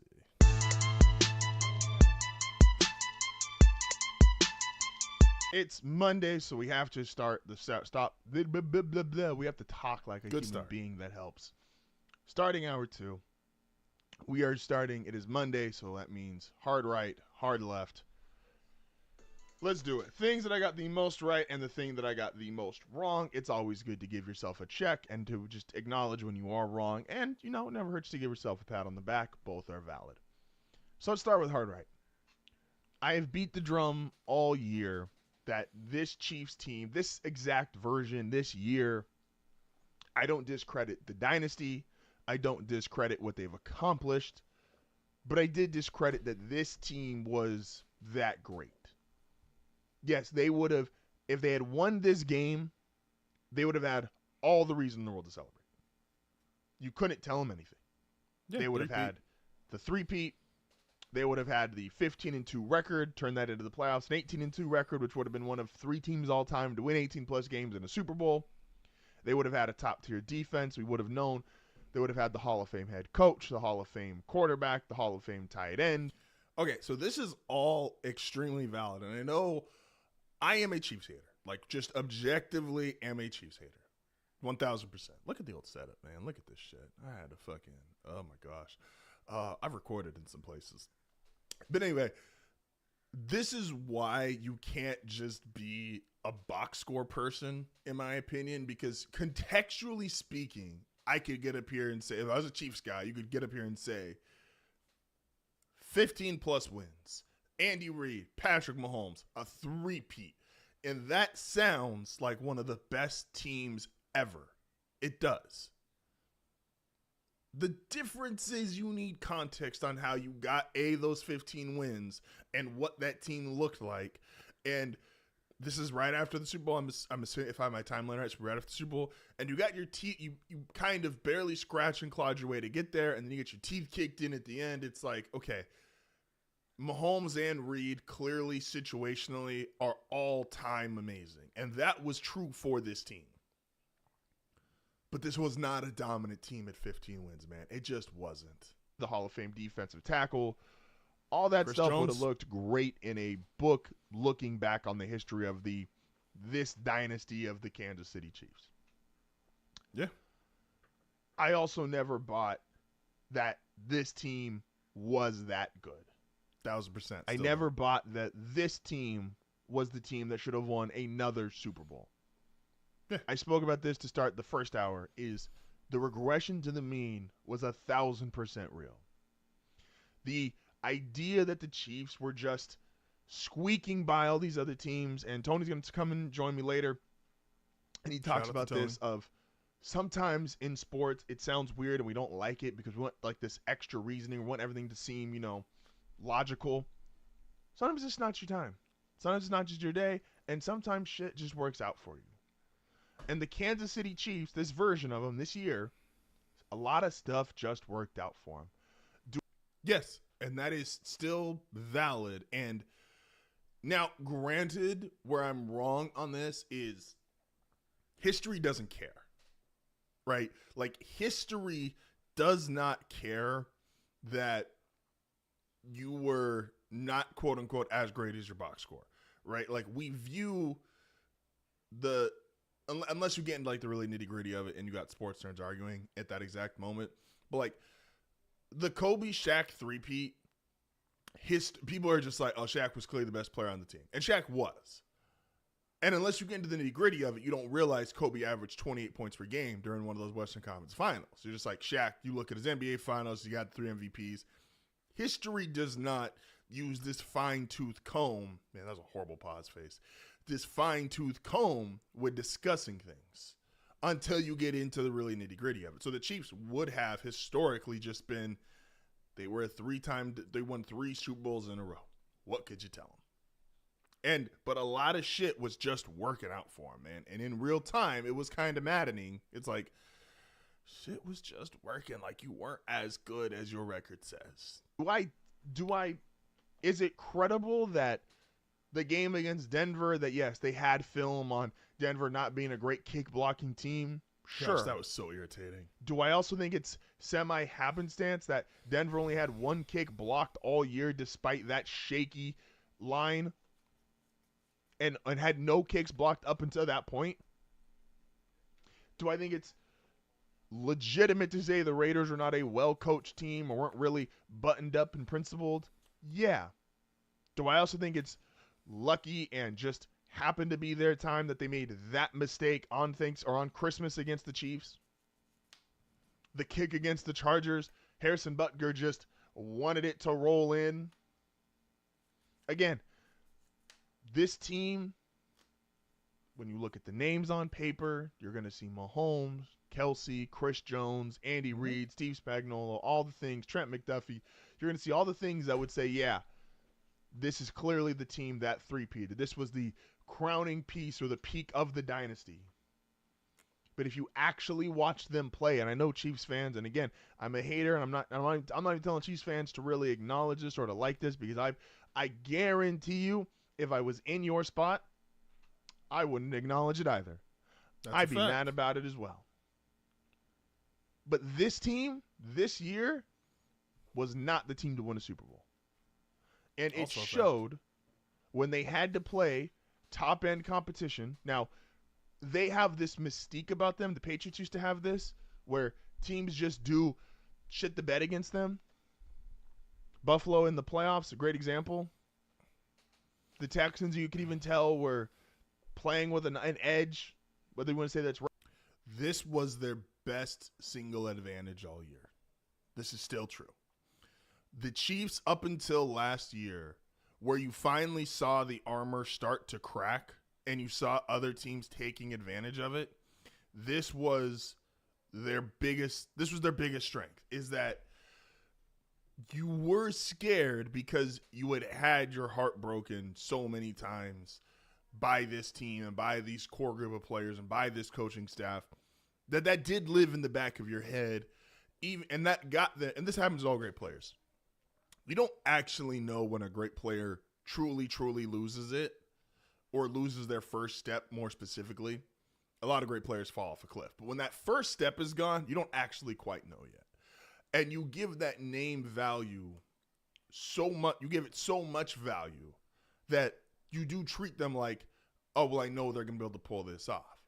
And Mahomes, to his credit, had great fourth quarter numbers that year. This is now 2 years ago. I keep referencing this last year, but this is now technically 2 years ago. He did have great fourth quarter numbers, and he's still Patrick Mahomes. I said this all this year, where it's like they had a horrible year.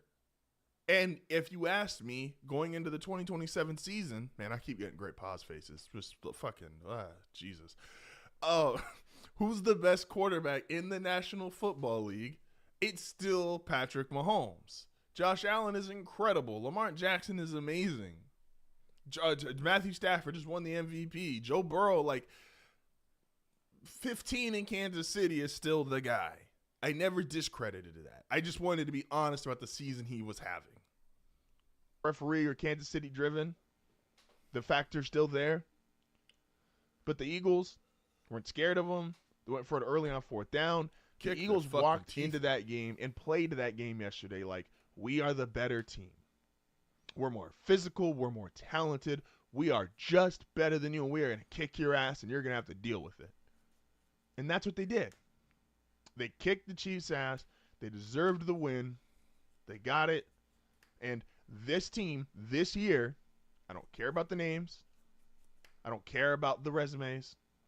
This team was not a Super Bowl team. I was on that early.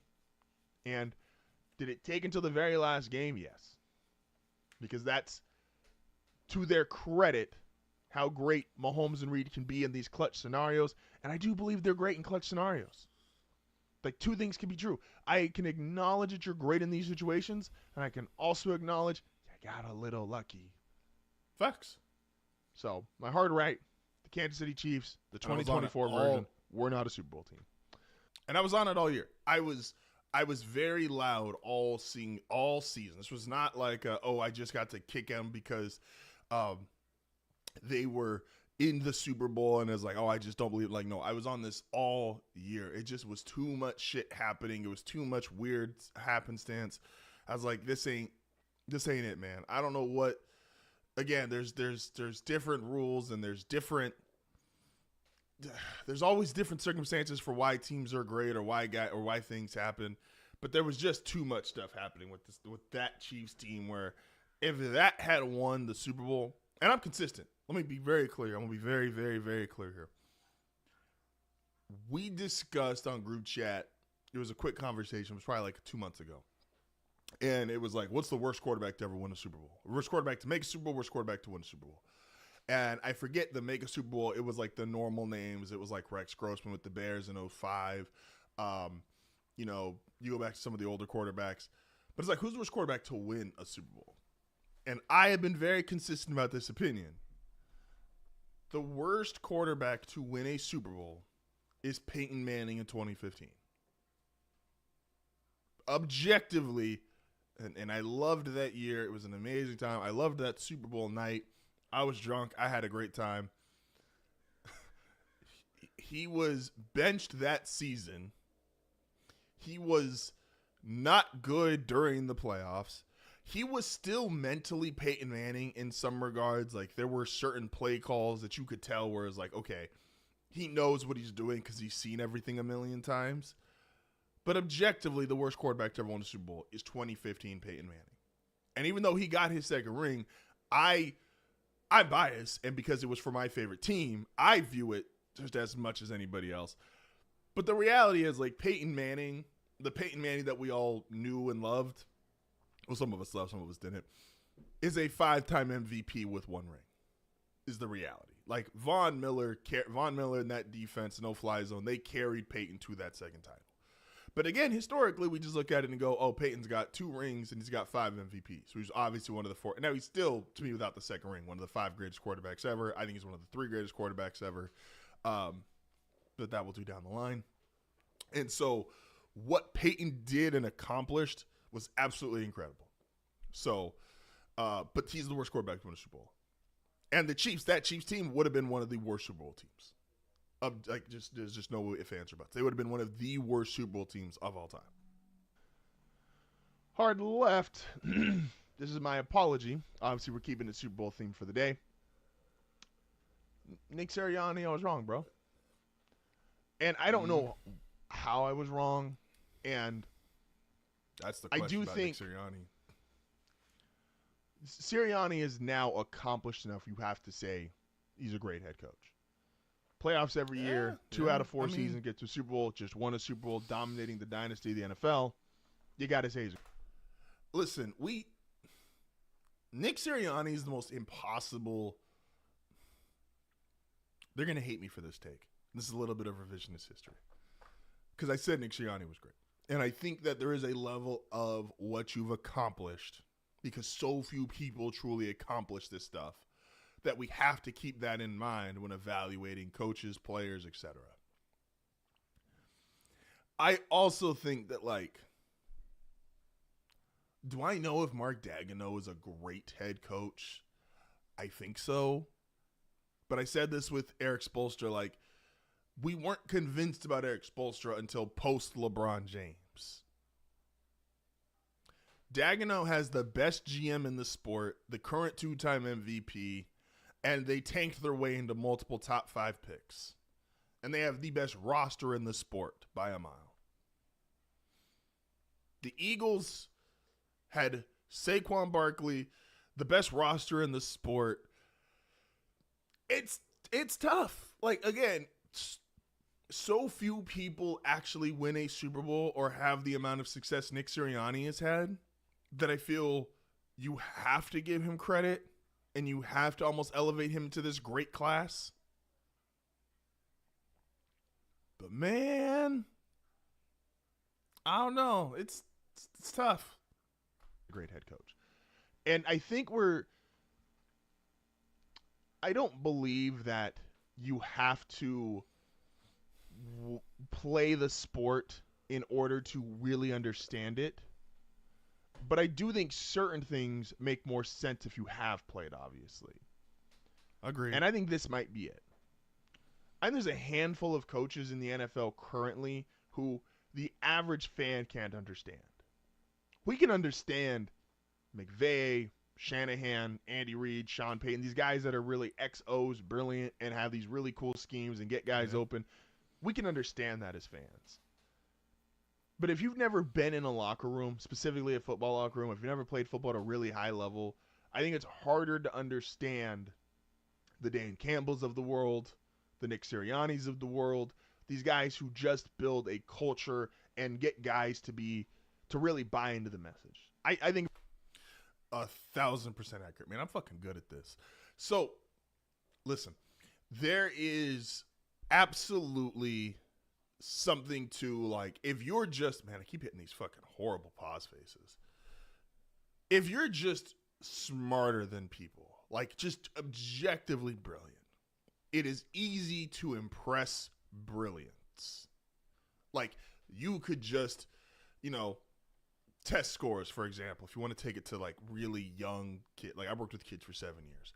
Kids that have really high test scores. It's obvious they are smart. What is less obvious, because there's less times to be in those situations, you're going to take a lot of tests throughout your life. So situationally, you're going to be in that situation a lot. when it comes to other things like how do you handle pressure? How do you handle being in a scary situation? How do you handle, how do you handle if there's a deadline? There's all these other things that it's like you don't know. The people that react well in those, that's a different level of oomph. And I don't want to call it like just manliness because that sounds kind of stupid, but I'm having a hard time thinking of another word for it. But you need to be able, like, you're just going to be in that situation less. You're not always going to be in danger. But how you react in danger is important. You're not, how you view your finances when you have no bills versus when rent's due, car insurance is due. Oh, by the way, you've only got 2 more paychecks until that time. You only got X amount of money coming in until these are all due. Like that, the more pressure builds up, how do you handle those? And some of these coaches, and I did give Sirianni this credit, even though this last year kind of blew up. What I think Dan Campbell does under pressure, because he has an established locker room, he has an established culture, that is hard to understand if you haven't really been in the football locker room. Like, his guys just know, hey, this is what we do, which is why, while the world outwardly is always talking about and criticizing his 4th down calls, I don't think his players for a second question him. I think his players just know, oh yeah, we just go for it on 4th down. Fuck it. Like, this is who we are. This is what we do. Like, we're good. And now he's probably got 1 or 2 guys analytically who are like, hey, Dan, yeah, we're the 4th down team, and that's all good. But, like, 4th and 9 is not the move, or 4th and 7, or whatever that number is for him, right? But his guys inside the locker room, they get it. About this a lot. What do you have to say to a professional athlete, a grown-ass man, who's making 10 figures and sound believable, right? Anyone can do the rah-rah stuff. Hey, let's go, guys, let's go. Anyone could do the, let me just scream and bark. Man, what are you doing? Blah, blah. But what really makes someone believable as a head coach, especially a culture guy? Again, if you're just a schemes guy, I think we can all understand that. Oh, what you're teaching me, no different than if you're in a classroom and your teacher, who is hopefully smarter than you, can just teach you something about the game that you go, okay, I get it. I understand why you're the teacher and I'm the student. I am trying to learn from you. Facts. But to be a culture builder, to be a guy who is believable to these 6-figure, 7-figure, 10-figure guys, 8-figure guys, don't listen to my math. 10 figures would be crazy. Maybe we just don't understand it. And I'm calling myself out too. Because again, I was wrong. I have never given Nick Sirianni a lot of credit. I have thought that, and this might still happen, because Philadelphia is just, again, I believe their GM is the reason that they won. But I can't totally take away, again, 2 Super Bowls in 4 years. Facts. The guy has been to the playoffs every single season.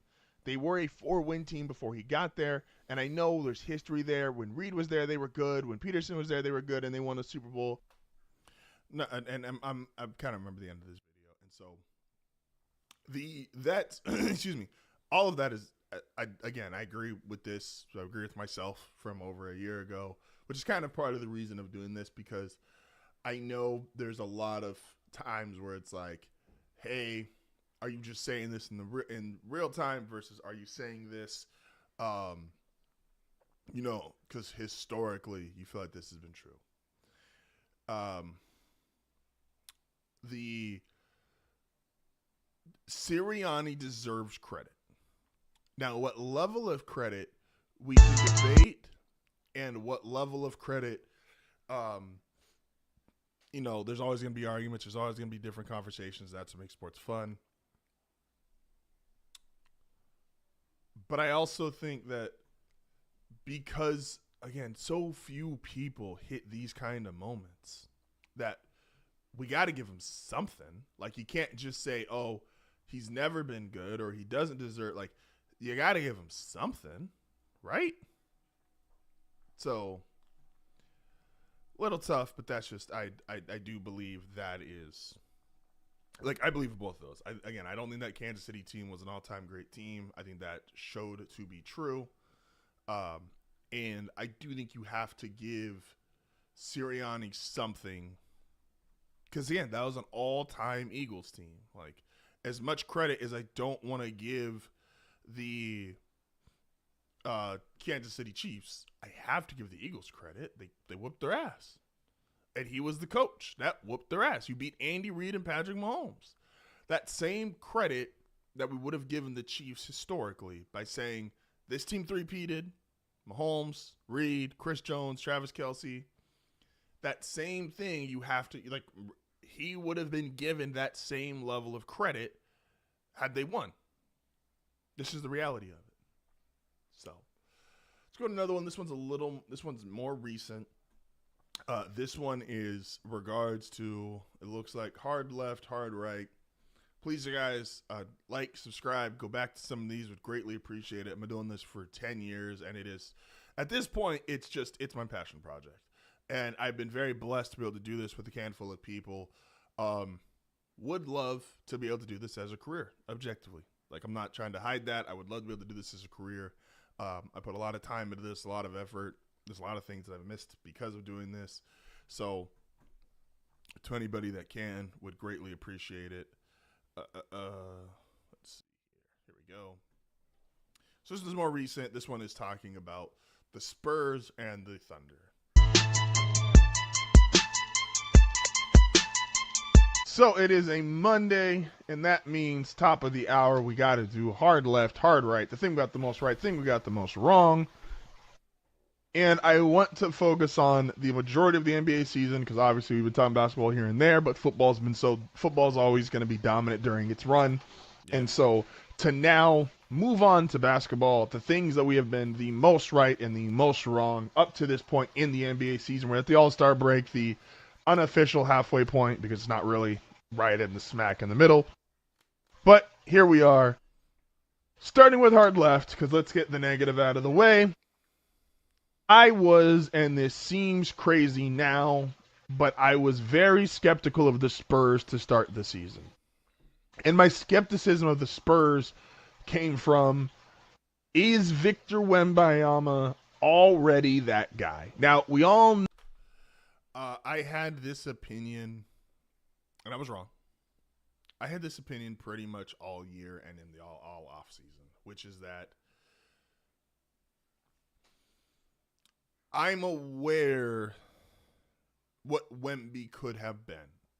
Like we all were. Like let's just, it was not some crazy take to be like, yeah, the guy who's 7'5" can handle the ball, has a jump shot, and is blocking every other shot he sees. He's gonna be good, right? But the first 2 years of Wemby, we had the injury, and he was blocking everybody's shot. Like, he led the league in block shots last year and missed half the season. Like, but he had a bunch of injuries. We hadn't seen this fully realized player like we're seeing this year, and so I was like, the Spurs, to me, were the ultimate wild card. I said they were going to be as good as he was. Now, was he going to be the same player from the first 2 years, which is incredible defensively, but let's see what health looks like, or was he going to be the MVP candidate? And he was the MVP candidate.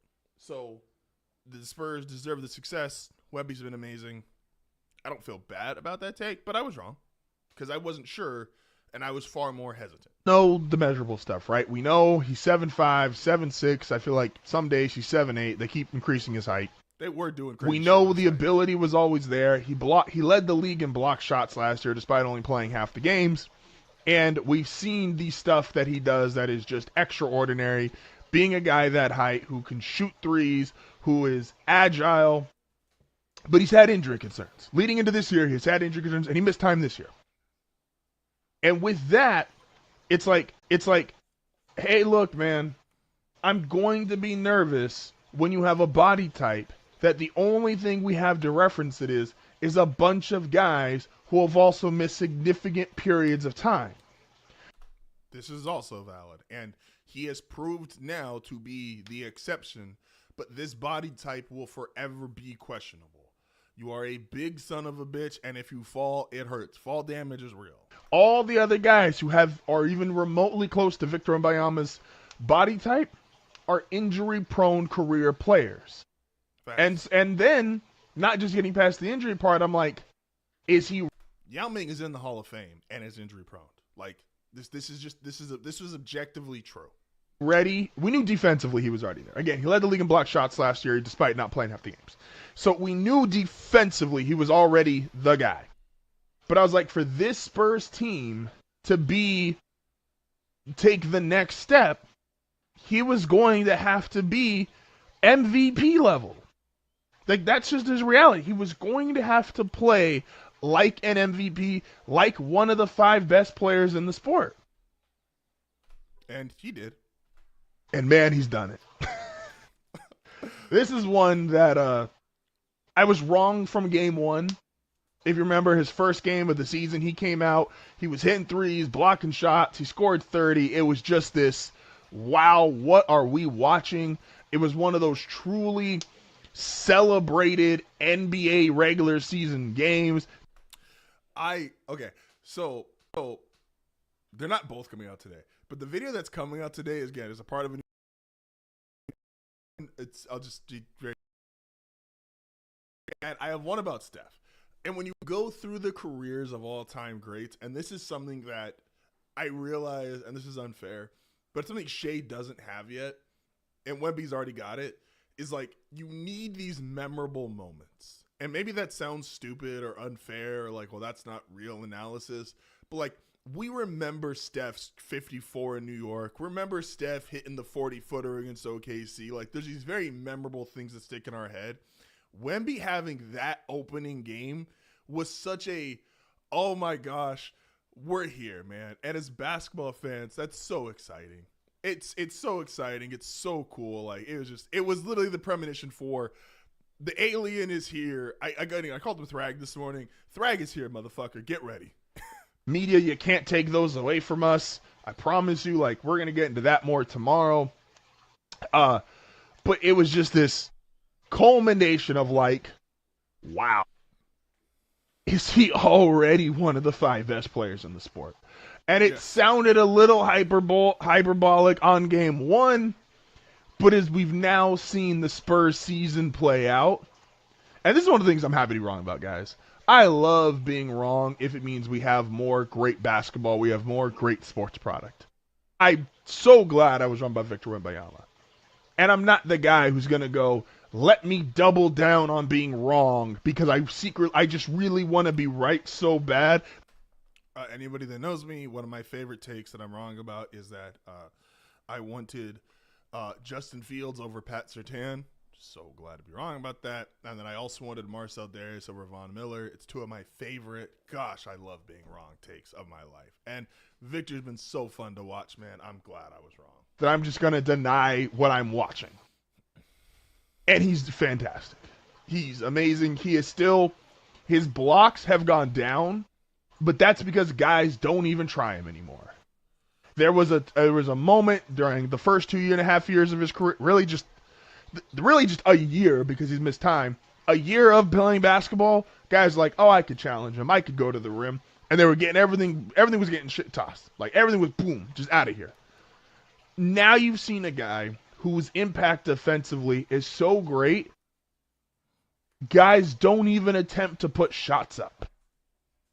This is like if you are an average tall person, you're 6'1", 6'2", and you are, I worked out of school for 7 years. I'm 6'9". If I was out there at recess with the kids playing basketball, I could just stand somewhere and they wouldn't shoot. They would not shoot because they knew.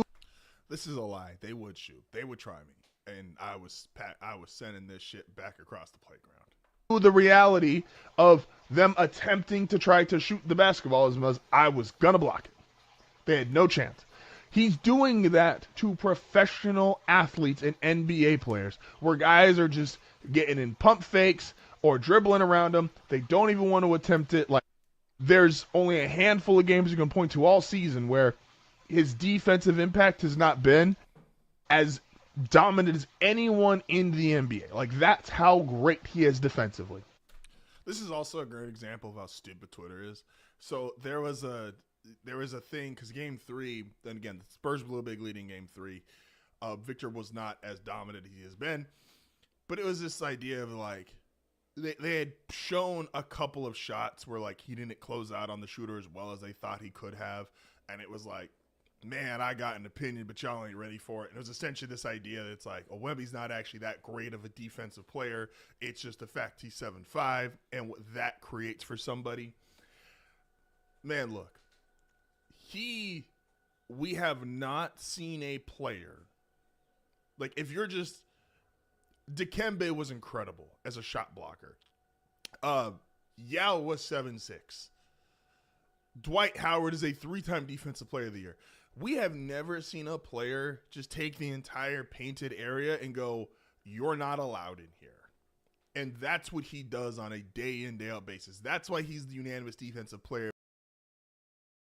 It's a cornerback in the NFL. It's like when Revis or PS2 or choose whoever you want, Charles Woodson, like, shuts out a player from a game. He just took, and they're like, well, he takes out a side of the field. No, he takes out a player. Wemby literally takes out a part of the court, and you're just not allowed to play basketball in there while he's there. And on top of that, he's giving you 25 a night. Now, is he the greatest three-point shooter ever? No, but he's 7'5", 7'6". The fact he is a three-point shooter and he keeps you honest, like genuinely keeps you honest from that range, that's enough to allow him, because he's never going to be a straight back to the basket guy. I don't think his body's going to allow him to have like that kind of mass where he's never going to be confused for like Shaq, Ewing, Olajuwon, guys like that. He does need to get stronger though. So I know, and I don't think at 7'5" you can be like bulk. Like, I don't think that's a good idea. But I do think he needs to get a little bit stronger, because you've seen against OKC specifically, like, Caruso being strong has given him some issues. I think it's going to be the only way you can technically mess with somebody like Wemby going forward, which gives me a little bit of fan optimism. Let me talk about Pelicans for like 10 seconds, and I'll stop. Promise. Zion played very well against Wemby, because Zion, despite being a foot shorter, damn near, is just strong as shit. And so him being able to move Wemby because he's physically just stronger, Wemby needs to get stronger. He doesn't necessarily have to get like bulky or big. But he's got good footwork. That's been my Pelicans talk for the day. He has good post moves despite needing to get his strength up a little more. And the threat of the three-point shot keeps him in, like, he is a dominant offensive player. I shouldn't say dominant. He is a dominant defensive player, and he is a really, really, really outstanding offensive player. And that puts him in, if you want to say confidently who's better than him right now, for me, Giannis is injured. So after Jokic, is SGA definitively better than him? Is Luka definitively better than him? Again, I said this. The answer currently, as of May 25th, no, nobody is better than him. At the time, yes, I still gave it to Jokic, and I was we had the argument on group chat, and I was like, going into the playoffs, that Jokic was the best player, because, you know, he the last time they played, even, like, he dropped 40 on him. But it just, look, man, he's real fucking good at basketball. I don't know what you want me to say. This Spurs team, if they were going to be a real threat, like an actual, and not even to this level, I just said if they're going to be, threat's probably the wrong word, because that implies that I had them in, like, could they be a title team? The Spurs variance betting them in coming into the season was solely based on how great you think this guy is going to be right away. And it was, are they going to be a middle of the pack team, or are they going to be a high-end playoff team? And they're going to be a high-end playoff team. And he's been great against Oklahoma City. And they've been great against Oklahoma City because of this guy. And his utter hatred for Chet Holmgren. Don't know why he hates him, but his utter hatred for Chet Holmgren. Long career retrospect of, wow, you idiot, you didn't bet on the 7'6" guy who could shoot threes and block a million shots. You didn't think he was going to be great?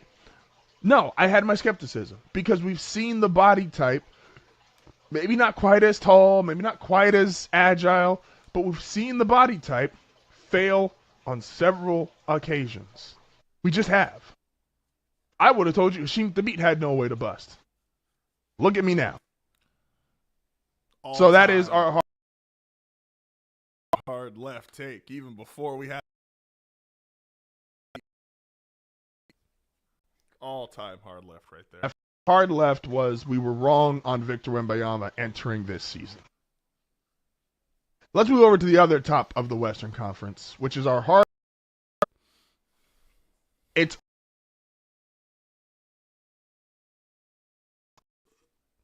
the Thunder NBA champions. They're the number one seed, the prohibitive title favorites, and they should be. Facts. But when they got off to their 22-2 start or 24-2 start, whatever, like the crazy record they got off to, and I came out and was like, I don't think they're going to break the wins record, and that's okay.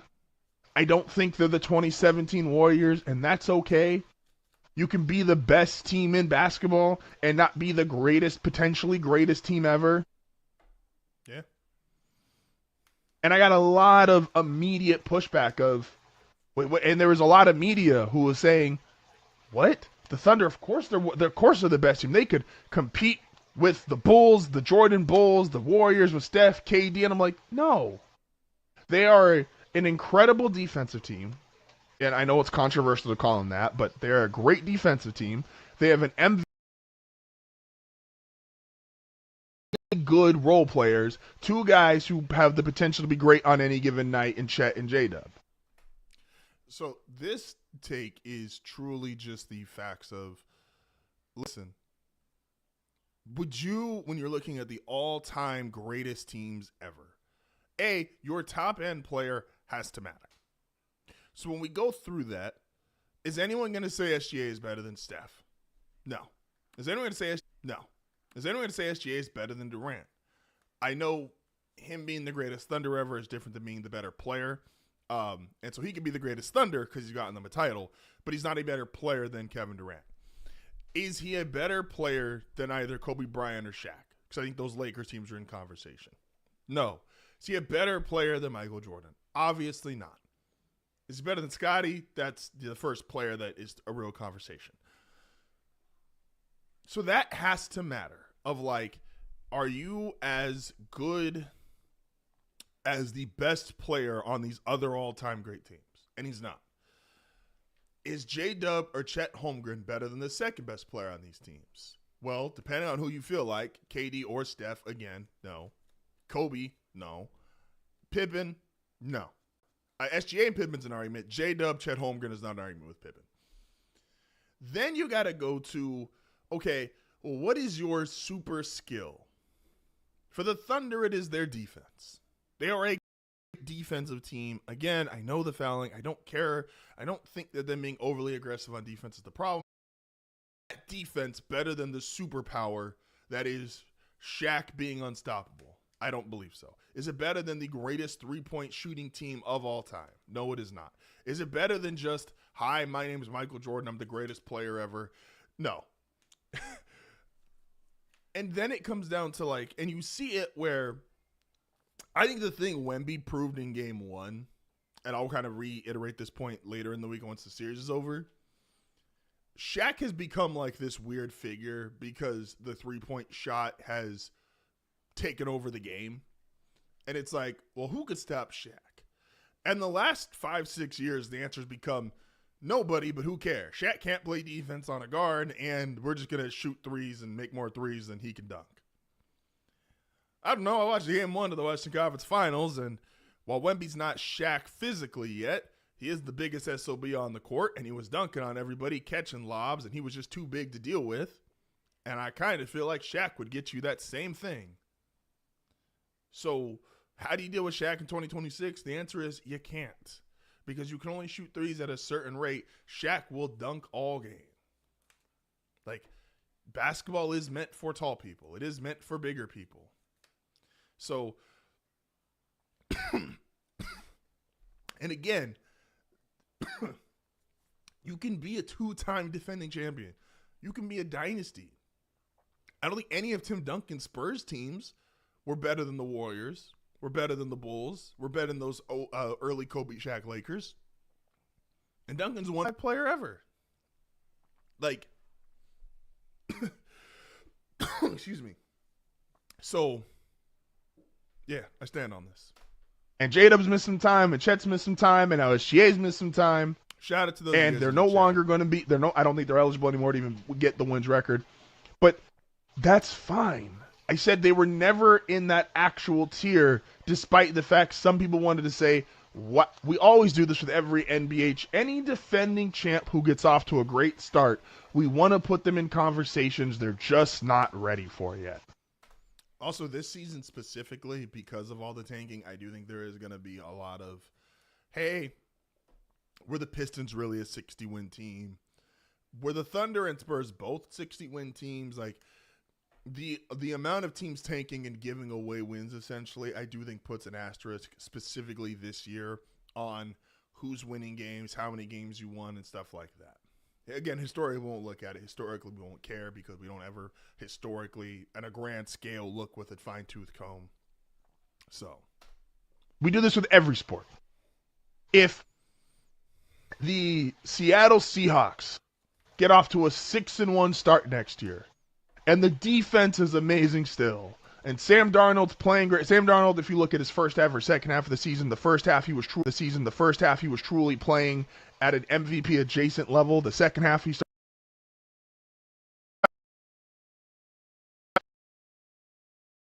as dominant or as great as the Legion.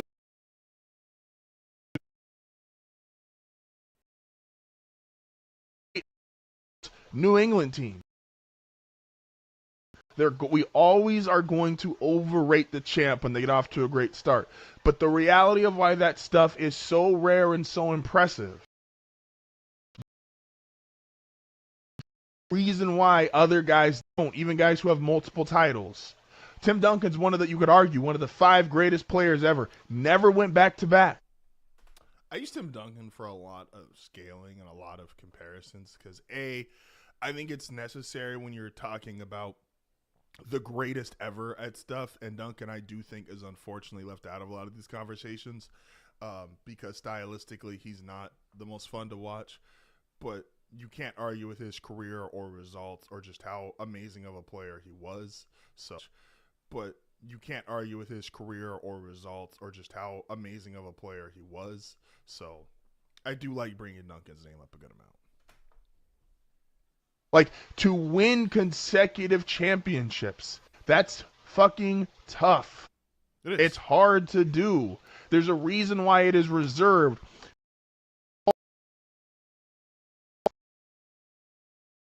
Okay, if you 17 superstar and just boom, boom, boom, and they run through the league. If we saw that all the time, it wouldn't be special. LeBron doing what he did in the Eastern Conference. It wouldn't be special if everybody could do it. It wouldn't be special if several people did it.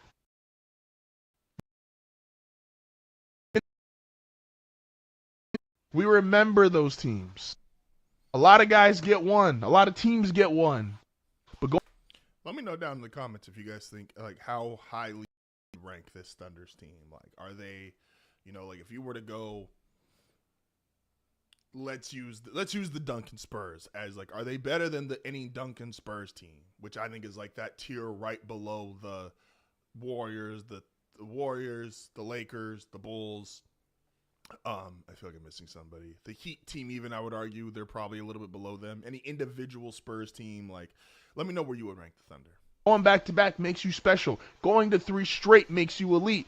We remember the team that went to 4 straight, and they didn't win a single one of them in the Buffalo Bills. This stuff is rare. This stuff is unique. It does not happen often, and that's good for the... I saw a tweet the other day.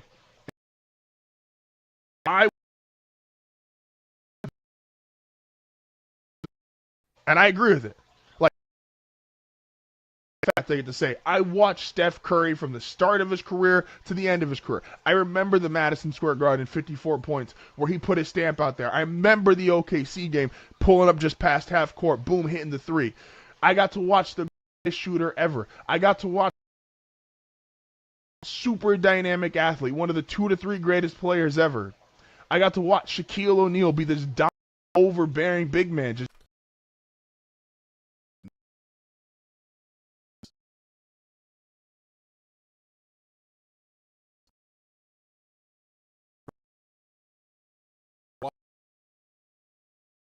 I hate because it's division. To downgrade greatness, because then I lose what makes Patrick Mahomes so special. Because Mahomes is only special if you can recognize he's clearly better than 99.99% of people that ever play this game. Like, don't put guys who aren't there or teams that aren't there in these other conversations, because if you have no appreciation, greatness really is what sets the bar. Like, the bar is not actually set by some median standard of like, okay, who's above, who's below. Greatness will set the bar. You find Tom Brady, and then you just move down accordingly. So let's not sit there and, downplay how amazing Mahomes, Steph, LeBron, like Jordan, like, let's not downplay these guys. Greatness sets the bar. dunking on everybody. I'm glad I got to see those and got to witness those. But they wouldn't be special. And that's what this tweet is referencing. Is like, I want to say that I watched the greatest. I got to watch all these great things, but I don't want to put stuff in a category that's not there for it. If every great big man is not Shaq, every great big man is not Hakeem, every great big man is not Tim Duncan. That's why they're special. That's why they're legendary. That's why they're revered as top 10 players. Not every two guard who scores 30 a night is Kobe Bryant or Michael Jordan. They're special. They're unique. They don't happen often. So this Thunder team, they're great. They are the favorites.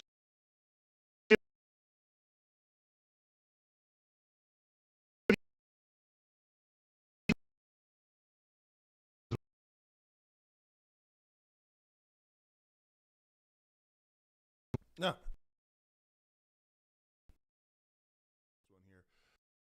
Really, all I'm trying to get that it's okay to.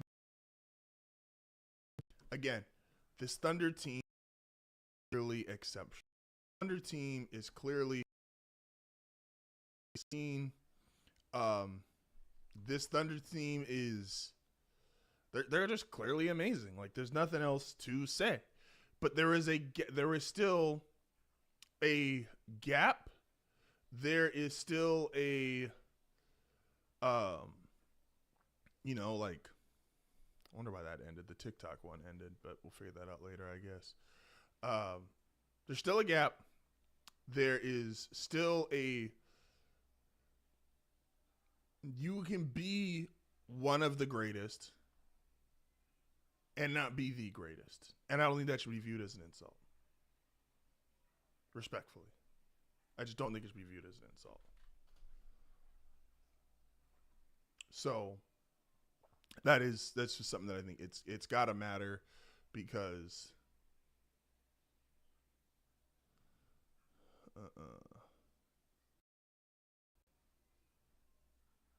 sorry, here, checking out one thing real quick and then we'll get back. Wow, we are really at it. Hold up.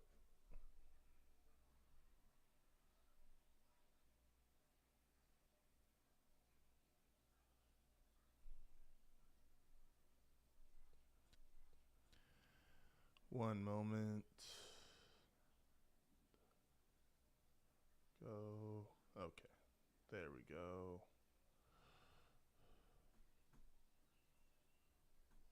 Perfect. All right. So, I know why it's doing that. So I should have done that yesterday. Okay. Moving on here, we're going to pull up let's go back to another hard right, hard left. Let's see.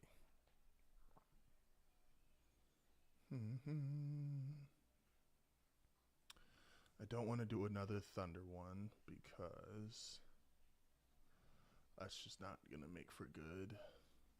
We already talked about the Thunder. We already talked about Mahomes and the Chiefs. Let's see. Let's do that one.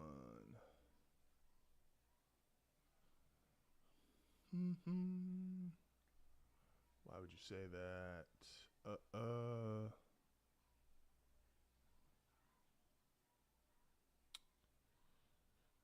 Man, was I not being critical enough of myself? Apparently not. I need to go back. Let's see.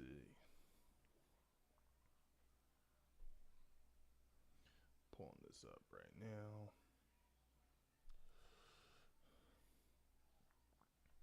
That one's funny.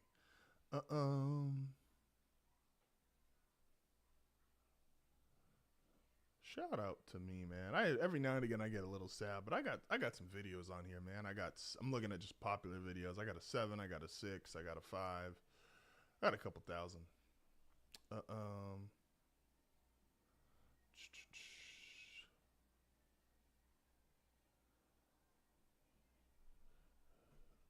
I? Oh no, that was a different one. Here we go. Let's talk about the Titans and Lions. This one apparently you guys liked. It's got a couple thousand.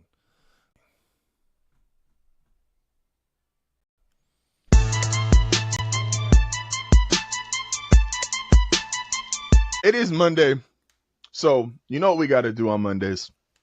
Hard left, hard right. What we got the most correct from last week and what we got the most wrong from last week. And really, for right now, it is what we have most right through a quarter of the NFL season and what we have most wrong a quarter through the NFL season. Let's fix that. So let's start with wrong. I was wrong about the Tennessee Titans. Okay, so I remember this now. So this is one of my I love this take, right? So, and I know I'm going to probably explain in this a little bit, but I want to get this out the way. Will Levis was really bad.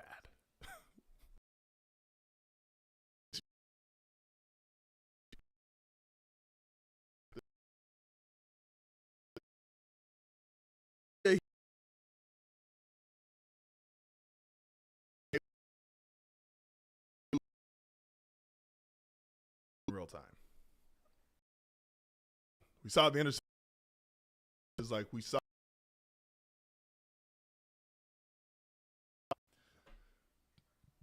That made me go, okay, if you got Cam Ward, better coaching. What if I just gave them the 4 wins I saw Will Levis lose? Maybe they weren't as bad as people thought. It didn't work out like that. They still weren't that great. So this Titans take was not I loved the premise, by the way. Just didn't work out for me. Titans being my 7th playoff team. I thought the combination, again, the math in my head is I said this team won 3 games. I saw Will Levis lose 4 games. And I think Cam Ward and a couple new guys on offense and defense were going to be good enough to get them to that 9-win mark. What do you want, man? I saw Will Levis lose games in real time. So I didn't think this team was as bad as their record was last year. I saw a coach who I thought had, coming over from Cincinnati, I was like, I see the promise. I see the potential. I thought it truly was just the quarterback sabotaging them. And I really, really like Cam Ward. And Cam, through 4 weeks, said this earlier in the show, Cam through 4 weeks, I think is absolutely a guy who you need to build around. I think he has the right stuff. I think he can be the guy. But you gotta prove it. And right now, they're not proving it. So even though, yes, they're 0-4, they're not going to make the playoffs. And I can believe Cam Ward and the Titans long term. Really hard to believe in them short term right now. It's really hard to look at that team and go, oh, yeah, this team could be a playoff team. And I got all the other stuff around them right. Is the Texans are struggling. Who could have made my hard left? The Texans are 1-3. The Jaguars are 500, but they don't look very good. The Indianapolis Colts, again, they're 3-1. I've been wrong on them, but they don't have like this incredible resume where it's like, oh, would it be impossible to chase down the Colts? Probably not impossible, but the way you're trending right now, is it likely? No. Here's the reality with the Titans. You're probably going to have to get a new head coach. Brian Callahan, most coaches, and I don't know the process. I've never been an NFL head coach. I've never been a head coach on any kind of level. I've never been a coordinator at any kind of level, high school, college, or pro. So let's just be fair. Yeah. Brian Callahan doesn't seem like he practices late game situations, meaning it almost feels like every single time he's in a late game scenario, he's kind of just making it up as he goes. This is and he's better than this guy, but it feels a lot like Hackett. One of Aaron Rodgers' best friends. Good old Nathaniel Hackett. What a way to lose a football season. That was my face and reaction pretty much all football season that year. Nathaniel Hackett was awful in late game situations. I don't know what they did during practice. Maybe he was a good practice guy as far as scenarios, but like he was just awful in late game in real time coaching situations, and it was really, really discouraging, man. It was a hell of a season to be a Broncos fan. When Nathaniel Hackett got hired for the Broncos, I was excited. Because it was Nathaniel Hackett, it was Russell Wilson, it was offense, which the league, the direction was going. Russell we didn't know, at least, hadn't fallen off a cliff yet. And I was excited. And then we all saw week one. We all saw week one of that season. And we all saw how horrible he was at the end of the game management. And it's like, did you practice that? Did you once think maybe you were going to be in a close game with a minute to go? It just all looked bad. Like a clusterfuck, unorganized. Didn't look like they practiced. And Brian Callahan is giving me shades of Nathaniel Hackett. And there was a joke last year where it's like, you could go Will Levis, but don't go full Will Levis. You could go Nathaniel Hackett and struggle at the end of the game, but don't go full Nathaniel Hackett.